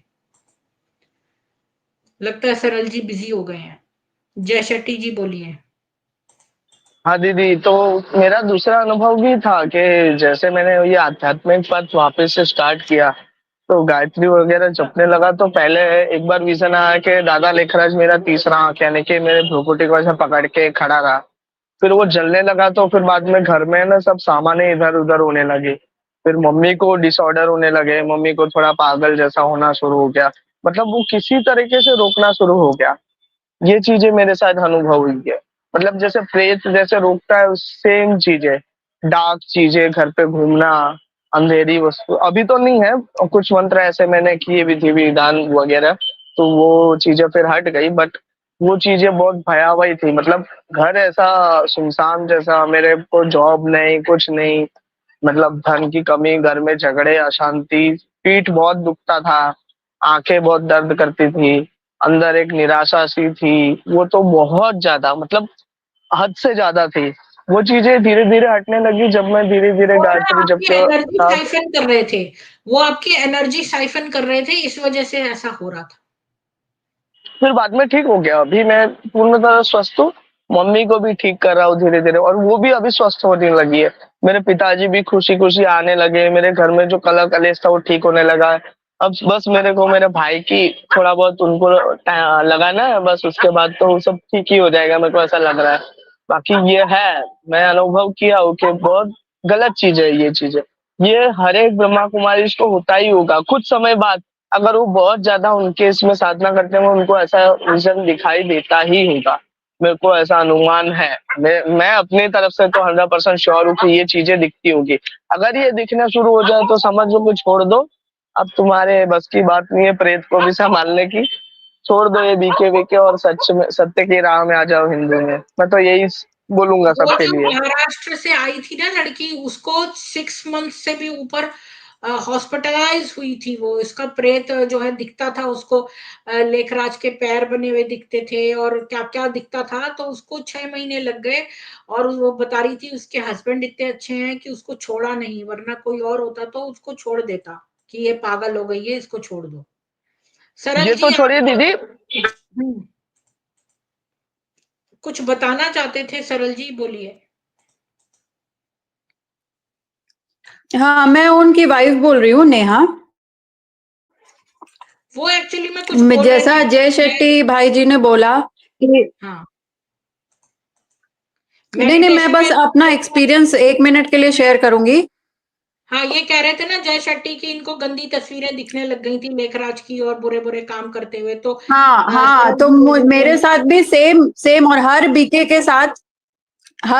के साथ यही होता है। जब वो एकदम से उसमें घुस जाता है ना, तो वो मतलब इतने गंदे ख्यालात, आपके खुद के थॉट्स, आप विश्वास ही नहीं कर पाओगे कि ये आप सोच रहे हो। और उसके बाद धीरे-धीरे आपकी एनर्जी पूरी सक हो जाती है, आपका चेहरा काला पड़ जाता है। ये सब बीके के साथ होता है, जो निकलने वाले होते हैं इसमें से। बाकी लोग तो इसमें जो एन्जॉय कर रहे हैं वो कर ही रहे हैं। लेकिन ये जय शेट्टी भाई जी का एक्सपीरियंस एकदम सही है, 100%। मेरे साथ उन्होंने जो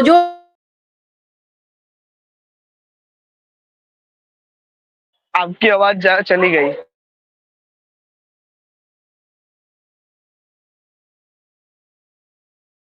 हेलो। अब दीदी, आप सरल जी के जो भी है उनकी वाइफ की आवाज नहीं आ रही है। नेहा जी आपकी आवाज बंद हो गई है, बोलिए नेहा जी। मेरे को लग रहा है ये भी प्रेत का ड्रामा है, कुछ डिस्टरबेंस आ रहा है ऑडियो में। हाँ, और इससे पहले हिमांशु जी आए थे, वो भी ड्रॉप हो गए थे, और उषा जी भी ड्रॉप हो गई। उषा जी का तो खैर फोन खराब है, लेकिन हिमांशु जी आए थे, वो भी ड्रॉप हो गए, पता नहीं क्यों। और एंड द थिंग इज, दूसरी चीजें मैंने अनुभव की है दीदी कि इलेक्ट्रिक चीजें बहुत सारी खराब हो जाती है घर पे। इलेक्ट्रॉनिक चीजें खराब होनी शुरू हो जाती है, चाहे कंप्यूटर्स हो चाहे कुछ भी हो। अचानक से विस्फोट होना शुरू हो जाएगा, हार्ड ड्राइव क्रैश हो जाएगा, जबकि उसके अंदर मेमोरी फुल नहीं होती है। मेरे खुद के पीसी 2 बार मेरा ऐसा हुआ क्रैश, मेरे पिताजी ने मेरे को गिफ्ट किए थे वो। मतलब वो चीजें भी हुई है, मतलब कि भूत प्रेत का भी बाधा मेरे को ऊपर हुआ है इन लोगों की वजह से। मेरे को लगता है वो ज्यादा अनुभव हुआ है, अगर किसी के पास हुआ हो तो वो भी बता सकते हैं। निशा जी कह रही है आंखों कि की रोशनी खराब हो जाती है। क्या बोल रहे हैं सरल जी, दोबारा बोलिए। आंखों की रोशनी जो है ना वो कम हो जाती है, आपको दूर का और मेरे नजदीक को दोनों चश्मे का दिया गया। दिखना कम हो जाता है। हाँ, वही मेरी वाइफ को चश्मा था। चश्मा था जब वो बीके में थी, और चश्मा निकलने के बाद मैंने उसे 1 हफ्ता नेचर में रखा, उसका चश्मा उतर गया। अभी वो चश्मा कहाँ है उसे पता ही नहीं है, सड़ रहा है वो चश्मा। नहीं, इतना आप पे असर होता है, क्योंकि ये मेन आपकी ज्ञानेंद्रियां हैं, वो ज्ञानेंद्रियों पे असर होना ये बहुत ही सीरियस चीज है। किनके ऊपर ये अनुभव ज्यादा जिनको फील उनको ये होता है, जो स्पिरिचुअल रास्ते पे है और वो अपनी मंजिल तक पहुंचने वाले लेकिन पहुंचे नहीं है, क्योंकि उनको अट्रैक्ट करना है, उनको पहले सबसे। 1 मिनट, आवाज बंद करो इसका। एक बात उनको बताइए, सबसे ये बड़ी पर्सनल बात है और बड़ी अश्लील बात है, लेकिन मैं आप लोगों से एज अ जैसे कोई डॉक्टर या मेडिकल उसमें पूछना चाहती हूँ, क्या आपको अपने सेक्सुअल पार्ट्स में कुछ चेंज फील हुआ क्या? मेरी वाइफ बोलेगी, उसे पता। हाँ हुआ। और क्या हुआ ये ये अगर आप बता सकें, बिना शर्म के बता दीजिए। हाँ मैं शेयर करूंगी, काफी इंटीमेट चीज है ये। मुझे रिएक्शंस वहां से छोड़ने के बाद मुझे अलग तरह के रिएक्शंस होने लगे थे वहां पे, और अजीब सी फीलिंग। तो जैसा मैंने 1-2 आपका स्ट्रीम सुना था कि वो आपको आके यूज करता है, मुझे कभी कभी फील होता था कि ये चल रहा है मेरे साथ। लेकिन सपोर्ट की वजह से मैं अभी आपको काफी, लगता था कि वो आपके साथ सेक्स कर रहा है रात को? नहीं ऐसा नहीं फील होता था, बट हाँ वो तो मुझे अजीब दिखता था। वो तो मुझे बाथरूम में जब मैं जाती थी तो लगता था कि पीछे से एक कुल्हाड़ी लेके मेरे सर के 2 पार्ट कर रहा है, ऐसा। रात को ये 4 बजे, और डेली मेरी नींद खुलती है 4 बजे, अभी भी खुलती है, लेकिन अब मैं सो जाती हूँ। इतना फर्क आया है कि मैं सो पाती हूँ, पहले तो सो ही नहीं पाती थी डर डर के। और सेक्सुअल पार्ट में यही फील हुआ कि वो एक अजीब सी फीलिंग वहां हो जाती है। ये सबके साथ होता होगा, कुछ तो है उसमें, वो प्रेत आत्मा का। और एंड आगे दीदी एक और चीज मैंने अनुभव किया कि माइंड में ऐसे थॉट्स आते हैं कि इसके साथ गलत कर दो, इसके साथ गलत कर दो, अरे इसके साथ गलत कर भाई, दो। खुद दादा लिख रहा है जो बोलता है ये माइंड में। भाई जी मैं आपको क्या बताऊं, मैं ट्यूशन पढ़ाती हूँ, ये मैं पूरा इसमें बोल रही हूँ कि मैं छोटे छोटे बच्चों के साथ वो ख्याल आ रहे हैं, मैं तो पीडोफाइल ही बन जाती। यस, ये चीज मेरे साथ भी हुई है, बट ये मैं डर लगता है बताने को क्योंकि समाज मुझे गलत ना समझे, नहीं बट नहीं, ये आपकी चीजें मेरे साथ हुई थी। बल्कि आपकी एग्जैक्ट। एनर्जी उतनी ऊपर है कि आपने एक बाहरी एनर्जी को पहचान लिया कि ये एनर्जी आपकी नहीं है, कोई आपके अंदर डाल रहा है ये। हाँ, ये एग्जैक्ट चीजें, जितने ये भी चीजें हुई है मेरे साथ। जितने भी हाईएस्ट लेवल के गंदे थॉट्स हो सकते हैं ना, वो सब आते हैं। आप सोच भी नहीं सकते। मुझे तो ऐसे थॉट्स, कुत्ते के बारे में वो बोलते हैं कि कुत्ते को आप इतना चाटते हो। मैं 9th फ्लोर से मैंने फेंकने का सोच लिया था। आप सोच सकते हो मेरे कुत्ते को, जिसके बिना मैं रह नहीं सकती। क्या क्या थॉट्स आते हैं, वो इतने अजीब कि मतलब कुछ क्राइम उसका मतलब उस थॉट्स आते हैं, क्राइम बहुत वाले। बहुत बहुत पूरे पूरे पूरे पूरे आप वही बन जाते हो। सिर्फ आप दिखा रहे होते हो कि आप मेडिटेशन कर रहे हो और आप पतितों से अलग हो। इसके बाद जो रिहैबिलिटेशन में जो फैमिली का जो सपोर्ट होता है, वो सबसे मेन होता है। कितनी अभी भी 2:30-3 बजे मेरी नींद खुलती है, फिर भी मैं सोने का ट्राई करती हूँ। अब नींद आने लगी है, पहले तो नींद ही नहीं आती थी। ये बहुत बड़ा जंजाल है जो लोग। एंड दीदी आप सोचिए, कोई व्यक्ति को सुबह 4 बजे उठते ही दादा लिखराज उठा के फिर में गंदे थॉट्स शुरू कर दे, वैसे मेरे साथ हुआ है, 2-3 बार मेरे हुआ है। साथ 2-3 बार मतलब सेम सेम। 4 बजे उठते ही गंदी थॉट्स शुरू हो गए। और उसके साथ ही उठने के बाद जब बोलते हैं, ये लोग बोलते हैं कि सुबह सुबह वो पॉजिटिव थॉट्स दो, सुबह सुबह ऐसे गंदे थॉट्स शुरू हो गए। फिर मैंने सोचा कि ये तो बहुत गड़बड़ जगह है, मतलब उसके बाद मेरे को रियलाइजेशन होना शुरू कर दिया। और मेरे घर पे जो भगवती दुर्गा है, उसकी वजह से मैं उनको देखते देखते उन्होंने मेरे को रियलाइज किया कि भाई इस चीज से निकलो, अब निकल जाओ बस। तो मेरे को मुझे अंदर तो एक लगता है वाइब आने लगा, फिर मैं निकल गया। द थिंग मुझे इज तो दैट लगता है ये कि मेरे टॉपिक को पे एक स्ट्रीम होना चाहिए स्पेशली। हाँ प्रीति दीदी, इस टॉपिक पे एक स्ट्रीम होना चाहिए जिसमें कि लोग। बिल्कुल, वैसे मैं एक स्ट्रीम कर चुकी हूँ, ये ऊर्जा वाली, ऊर्जा खींचने वाली, लेकिन इसके ऊपर मैं और कोई करती हूँ स्ट्रीम तो ज्यादा क्योंकि अच्छा है। जब जो एक्स बीके इससे जो बीके इससे निकलते हैं, वो अपने ही थॉट से इतने परेशान हो जाते हैं। तो वैसे लोगों को पता होना चाहिए कि तुम अकेले नहीं हो, सबके साथ हुआ है ऐसा। और हम कैसे निकलना कैसे है। निकल चुके हैं, हम लोग सब अब स्वस्थ हो रहे हैं, तो हो चुके आप हैं। दोनों जरूर आना उसमें, और अपना ये कि आपके जो थॉट्स हैं वो अपवित्र हो गए थोड़े समय तक यहाँ पर मेडिटेशन करने के बाद। तो मैं इसके ऊपर और रिसर्च करके थोड़ा सा निकालूंगी प्रमाण, और फिर कोई साइकाइट्रिस्ट के अगर कोई पेपर्स लिखे हैं इसके बारे में, तो ये वाले मैं थोड़ा सा रिसर्च करने का टाइम दीजिए, फिर मैं निकालती हूँ। हाँ हाँ, मुझे खुद डॉक्टर की नीड लग रही थी, लेकिन मेरी फैमिली के सपोर्ट से मैं काफी, मतलब आप बोलो तो 90% निकल चुकी हूँ। और दीदी सोचिए, ब्रह्मा कुमारी से निकलने के बाद मैं 1 साल तक, कोरोना काल में 1 साल तक बेड पर ही लेटा रहा, सिर्फ बेड पर ही, सारा दिन बाप सारी रे। रात, खाना भी नहीं, पीना भी नहीं, ना भूख लगी ना प्यास लगे प्रॉपरली। मेरे पिताजी और मम्मी चिंतित हो गए कि भाई ये क्या हो रहा है इसके साथ, अंदर डिप्रेशन में, अंदर वो ख्यालात के मैंने कुछ खो दिया, क्या खो दिया है उस चीज का नहीं अब पता चल रहा है, अता पता नहीं है। बस उसके निकलने के बाद ऐसा फीलिंग होना शुरू कर दिया। फिर कैसे तैसे करके कुछ आध्यात्मिक रास्ते मिल गए, वो तो भगवत कृपा है। बाकी तो मेरे को लास्ट में ये सब अनुभव बहुत भयावह ही हुए थे, इतने भयानक बहुत थे, बहुत भयानक। जो चीज सोच नहीं सकता हूँ, मतलब कल्पना भी नहीं हो सकती है, जो हमारे अंदर नहीं कल्पना हो सकती है, वो हम खुद के ऊपर विश्वास नहीं कर पा रहे थे कि हम इतने गंदे हैं अंदर से। हमको ऐसा इतना, फीलिंग होता था कि हम ही गंदे हैं। हाँ राइट, इतना गंदगी, इतना हद तक कोई कैसे सोच सकता है, ऐसे कैसे थॉट आ सकते हैं। और ये बताते कि आप ही थॉट क्रिएट करते हो, तो भाई हम ही गंदगी क्रिएट कर रहे हैं। और ये पता है शुरुआत है पिशाच बनने की, इससे शुरू होता है आपका नहीं जो पीडोफाइल बनना या हर एक हदों को पार करने की शुरुआत। क्योंकि आप ये मान, आपके दिमाग ही यही सोच रहा है, तो आपको लगता है कि यही सच है। और आपको फिर पता है आपके पेडोफाइल की डेफिनेशन क्या है?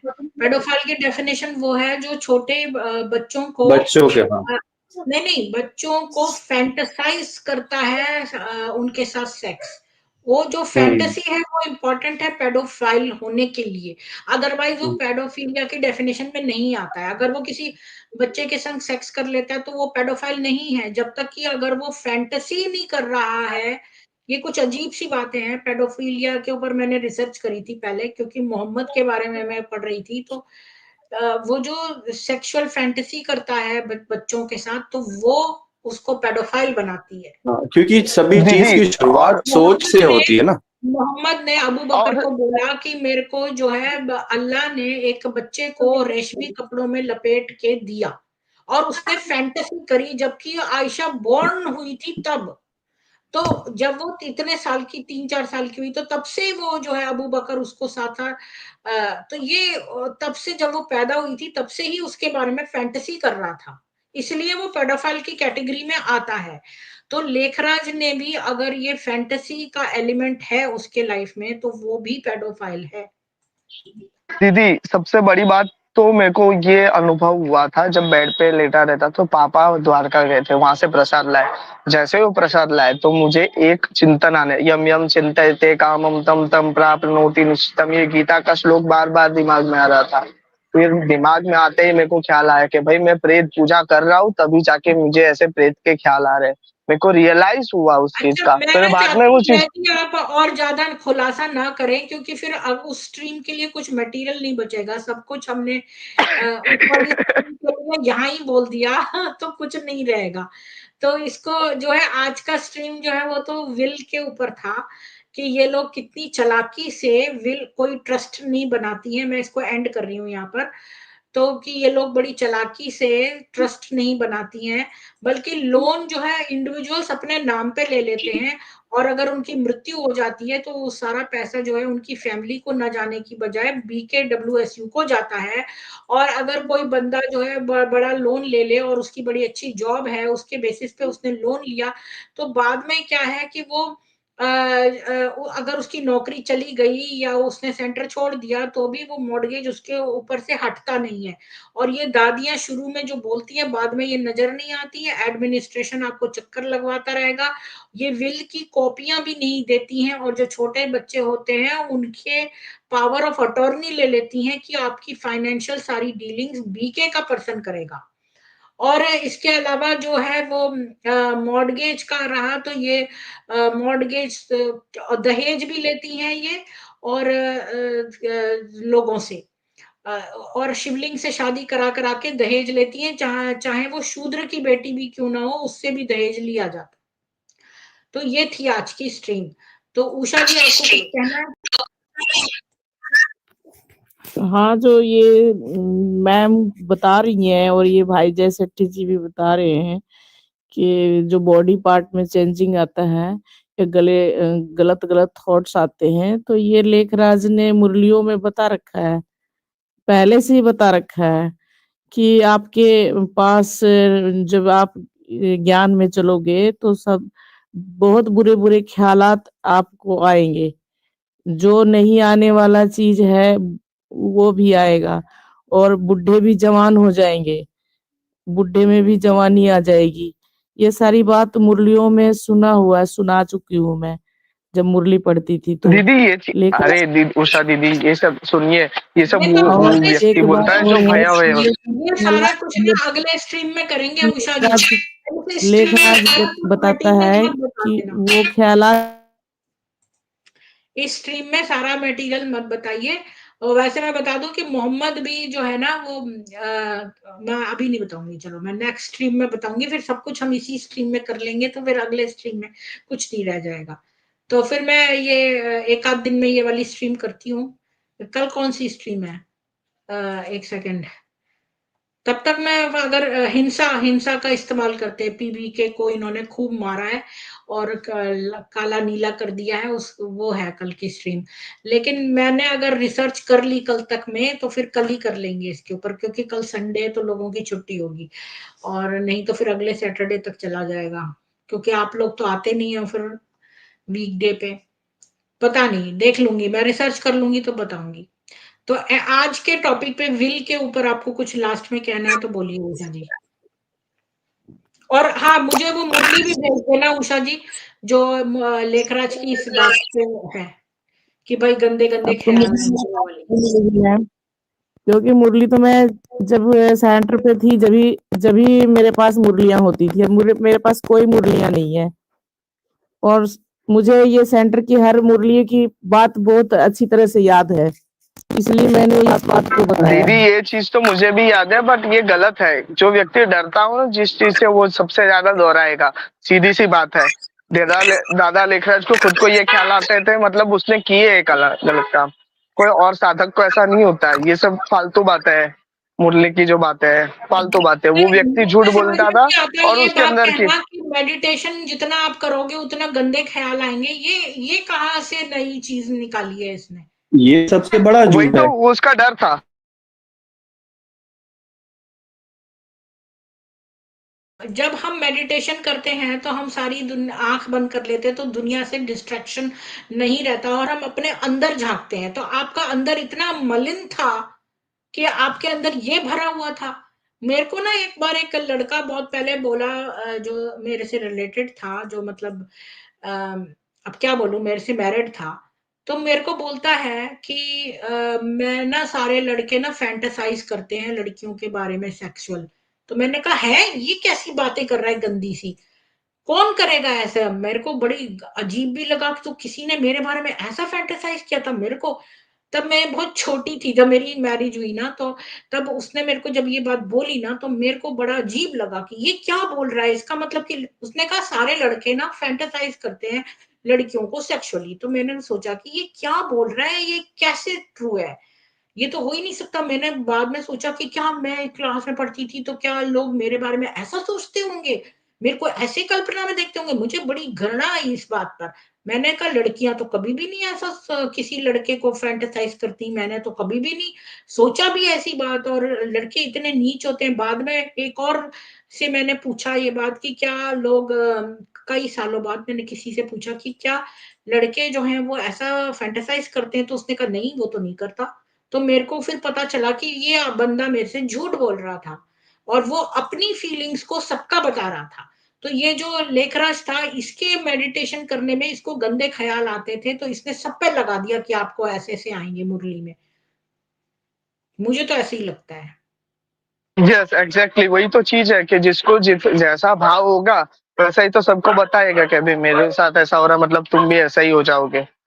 सीधी अच्छा, सी हो सकता है बात। ये वाली बात भी हो कि ये ना आपकी ऊर्जा साइफन कर रहा है और जबरदस्ती आपके अंदर बुरे बुरे चीजें डाल रहा है। फिर वो आपको इम्पर्सनेट करेगा। मतलब कि जैसे मान लो उसको शरीर चाहिए एक, तो उसने आपको जो है कॉपी कर लिया, मतलब आपका एक जैसे क्लोन ले लिया, जैसे जय शेट्टी का एक डुप्लीकेट बना लिया और आपकी और खुद उसमें आ गया है और आपको जो है वो बुरा आपके अंदर डाल दिया। क्योंकि मैंने ये चीज कहीं पढ़ी थी, पर मेरे को अभी तक पूरी तरह से इस पर मैंने रिसर्च नहीं करी हुई है। तो ये वाला जो है टॉपिक मैं लूंगी नेक्स्ट टाइम। तो इस बारे में रिसर्च करके आऊंगी, फिर ठीक से बताऊंगी। अभी तो मेरे को इतना पता है कि मैंने ये पढ़ा था कि बंदा जो है ना आपका एक डुप्लीकेट बनाएगा, फिर डुप्लीकेट की शरीर, आपका शरीर इस्तेमाल कर लेगा और आपके अंदर बुरे ख्याल डाल के आपकी ऊर्जा निकाल लेगा। अगर आपने यूटोपिया मूवी देखी है ना, एक बार देख लो यूटोपिया मूवी। ये अभी लेटेस्ट 2024 की पिक्चर है, अरे यूटोपिया। केशव जी, जो कमेंट में बोल रहा है कि भाई हम लोग नॉन वेज खाते हैं, अरे भाई मैं देखो, ऐसी बेकार 15 बातें कर रहा है, इसको तो कुछ ना कुछ कहना है। आप पे इल्जाम लगा 15 के साल से आप मैं कुछ भी करता है ये। वेजिटेरियन हूँ। देखो एक आदमी था, 15 उसने साल कहा से मैं वेजिटेरियन हूँ भाई। सुनो, एक के जय जी, एक बात सुनो। एक आदमी ने रिक्शा किया, तो उसने कहा भाई मेरे को जो है ना जो है ना ब्रह्म कुमार था वो, उसने रिक्शा किया। तो रिक्शे वाले ने कहा कि भाई मैं 50 रुपए लूंगा। उसने कहा 50? तुम तो बहुत ज्यादा मांग रहे हो। तो उसने कहा कि नहीं, मैं तो इतने ही लूंगा। तो बीके वाला उससे बोला कि तेरी बीवी ना भाग गई थी किसी के साथ। तो बताओ, ये वो वाली बात है कि मतलब वो कोई और बात चल रही है, ये कुछ और बात करेगा। क्योंकि ये चाहता है अटेंशन और ये आपको एंगेज करना चाहता है, ताकि वो आपकी ऊर्जा खींचे। क्योंकि ये लोग ऊर्जा कैसे खींचते हैं कि आपके साथ वो कम्युनिकेशन करेगा तभी तो ऊर्जा खींचेगा, वरना अगर ये सचमुच में बीके का बड़ा वो है तो ये यहाँ आया ही क्यों है? तो इसका कोई ना कोई उद्देश्य है, तभी तो आया है यहाँ। अरे दीदी, अभी मैं कुछ बोलना नहीं चाहता, पर कोई केशव भाई आपको खुद एक्सपीरियंस करवा दूंगा, अगर मेरे पास है इतनी मेडिटेटिव पावर कि आपको खुद एक्सपीरियंस करवा दूंगा। 1 हफ्ते में अपना बदल जाओ तो बोलना।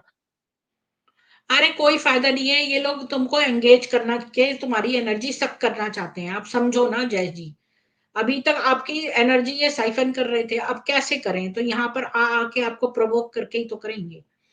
अच्छा ठीक है, तो आज के लास्ट में आपको कुछ बोलना है जय जी वसीयत के बारे में? नहीं बस दीदी, ये चीज आप टॉपिक छेड़ो। मैंने तो जितना था मेरी तरफ से मैंने कोशिश की कि ये चीज आज रिवील कर दूं, क्योंकि कितने दिन से मेरा दिमाग में था कि बोल दूं कभी तो अच्छा, कभी। फिर से मैं आपको और यही ये चीज रिपीट करने को बोलूंगी, जब मैं दोबारा से ये वाला देख, टॉपिक करूंगी तो आप फिर से आके बताना उस स्ट्रीम में। जी जी जी, अगर मैं पॉसिबल हो तो आ पाऊंगा, वरना लोग सुन ले कि भाई ये होता है, जरूर होता है, और ये हर एक अच्छा वीके के जय साथ जी, होता है। आपके पास मेरा मोबाइल नंबर है और मेरा व्हाट्सएप है? नहीं है। अच्छा, तो मैंने जो है प्राइवेट चैट में दिया है, एंड आप ले लो। मैं क्योंकि एंड कर रही हूँ तो ये चला जाएगा, तो आप अभी नोट कर लो और मेरे को मैसेज कर देना। और मेरा एंड ये द थिंग इज, कल मैं जा रहा हूँ, कल मैं एक मंदिर जा रहा हूँ, मतलब कड़ी में एक धाम है अभी श्री आपने मेरी विद्या के बात रिलेटेड, तो इस वजह से मैं नहीं, कल नहीं कर रही हूँ मैं वो स्ट्रीम, पर आप मेरा ये नंबर नोट कर लो, फिर मैं डिलीट कर दूंगी ये जो मैंने नंबर प्राइवेट चैट में लिखा है, क्योंकि मैं स्ट्रीम एंड कर रही हूँ इसलिए मैंने अभी दिया है। जी मैंने नोट कर लिया है। ठीक है, ठीक है। चलो। उषा जी, आपको एंड में कुछ बोलना है वसीयत के बारे में?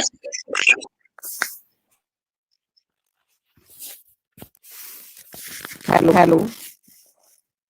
वसीयत के बारे में आप कुछ बोलना है?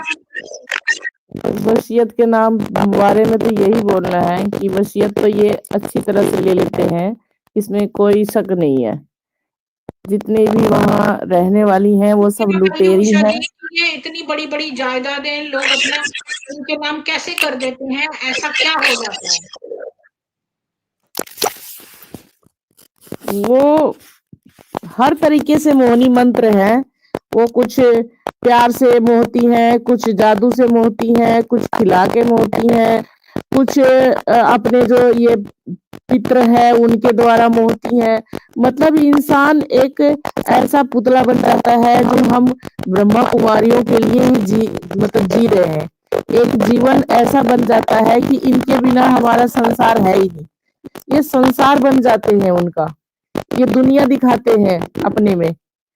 जो भी हमारे पास होगा वो सब ऐसा लगता है कि सब दे दें, कुछ भी ना रखे हम अपना। कहते हैं कि ये तन भी तुम्हारा मेरा ही है, ये मन भी तुम्हारा मेरा ही है, ये धन भी मेरा ही है, सब कुछ अर्पण। ऐसा हो जाता, अर्पण समर्पण, जिंदगी खत्म कहानी। और ऐसा लगता है कि सब कुछ देने के बाद हम मतलब अच्छी तरह महसूस करते हैं कि हाँ जितना हम दे रहे हैं उतना खुश है, लेकिन बाद में पता चलता है कि हमें निचोड़ लिया गया। जी धन्यवाद आपका भी, जय शक्ति जी आपका भी, और उषा जी आपका भी, और सरल जी, निशा जी आज जो पैनल पे है उन सबका धन्यवाद, और जितने सुन रहे हैं उनका भी धन्यवाद। और जो है मैं तो ये कहती हूँ कि बंदा जो है सड़ी हुई नशा क्यों करे, इसी प्रकार ड्रग्स क्यों खाए, इसी प्रकार ऐसी जगह जाना ही क्यों जहां आपके मेंटल वो आपके कंट्रोल में रहे ना। आपका शरीर आपके कंट्रोल में हमेशा रहना चाहिए, मन भी और मस्तिष्क भी, हर कुछ। तो दूसरा उसको ओवर पावर कर लेता है, तो ऐसी जगह जाना ही क्यों? और कृपया करके जो डॉक्यूमेंट्री मूवी मैंने बनाई है उसको ज्यादा से ज्यादा शेयर करिए। कल फिर मिलते हैं ऋग्वेद में।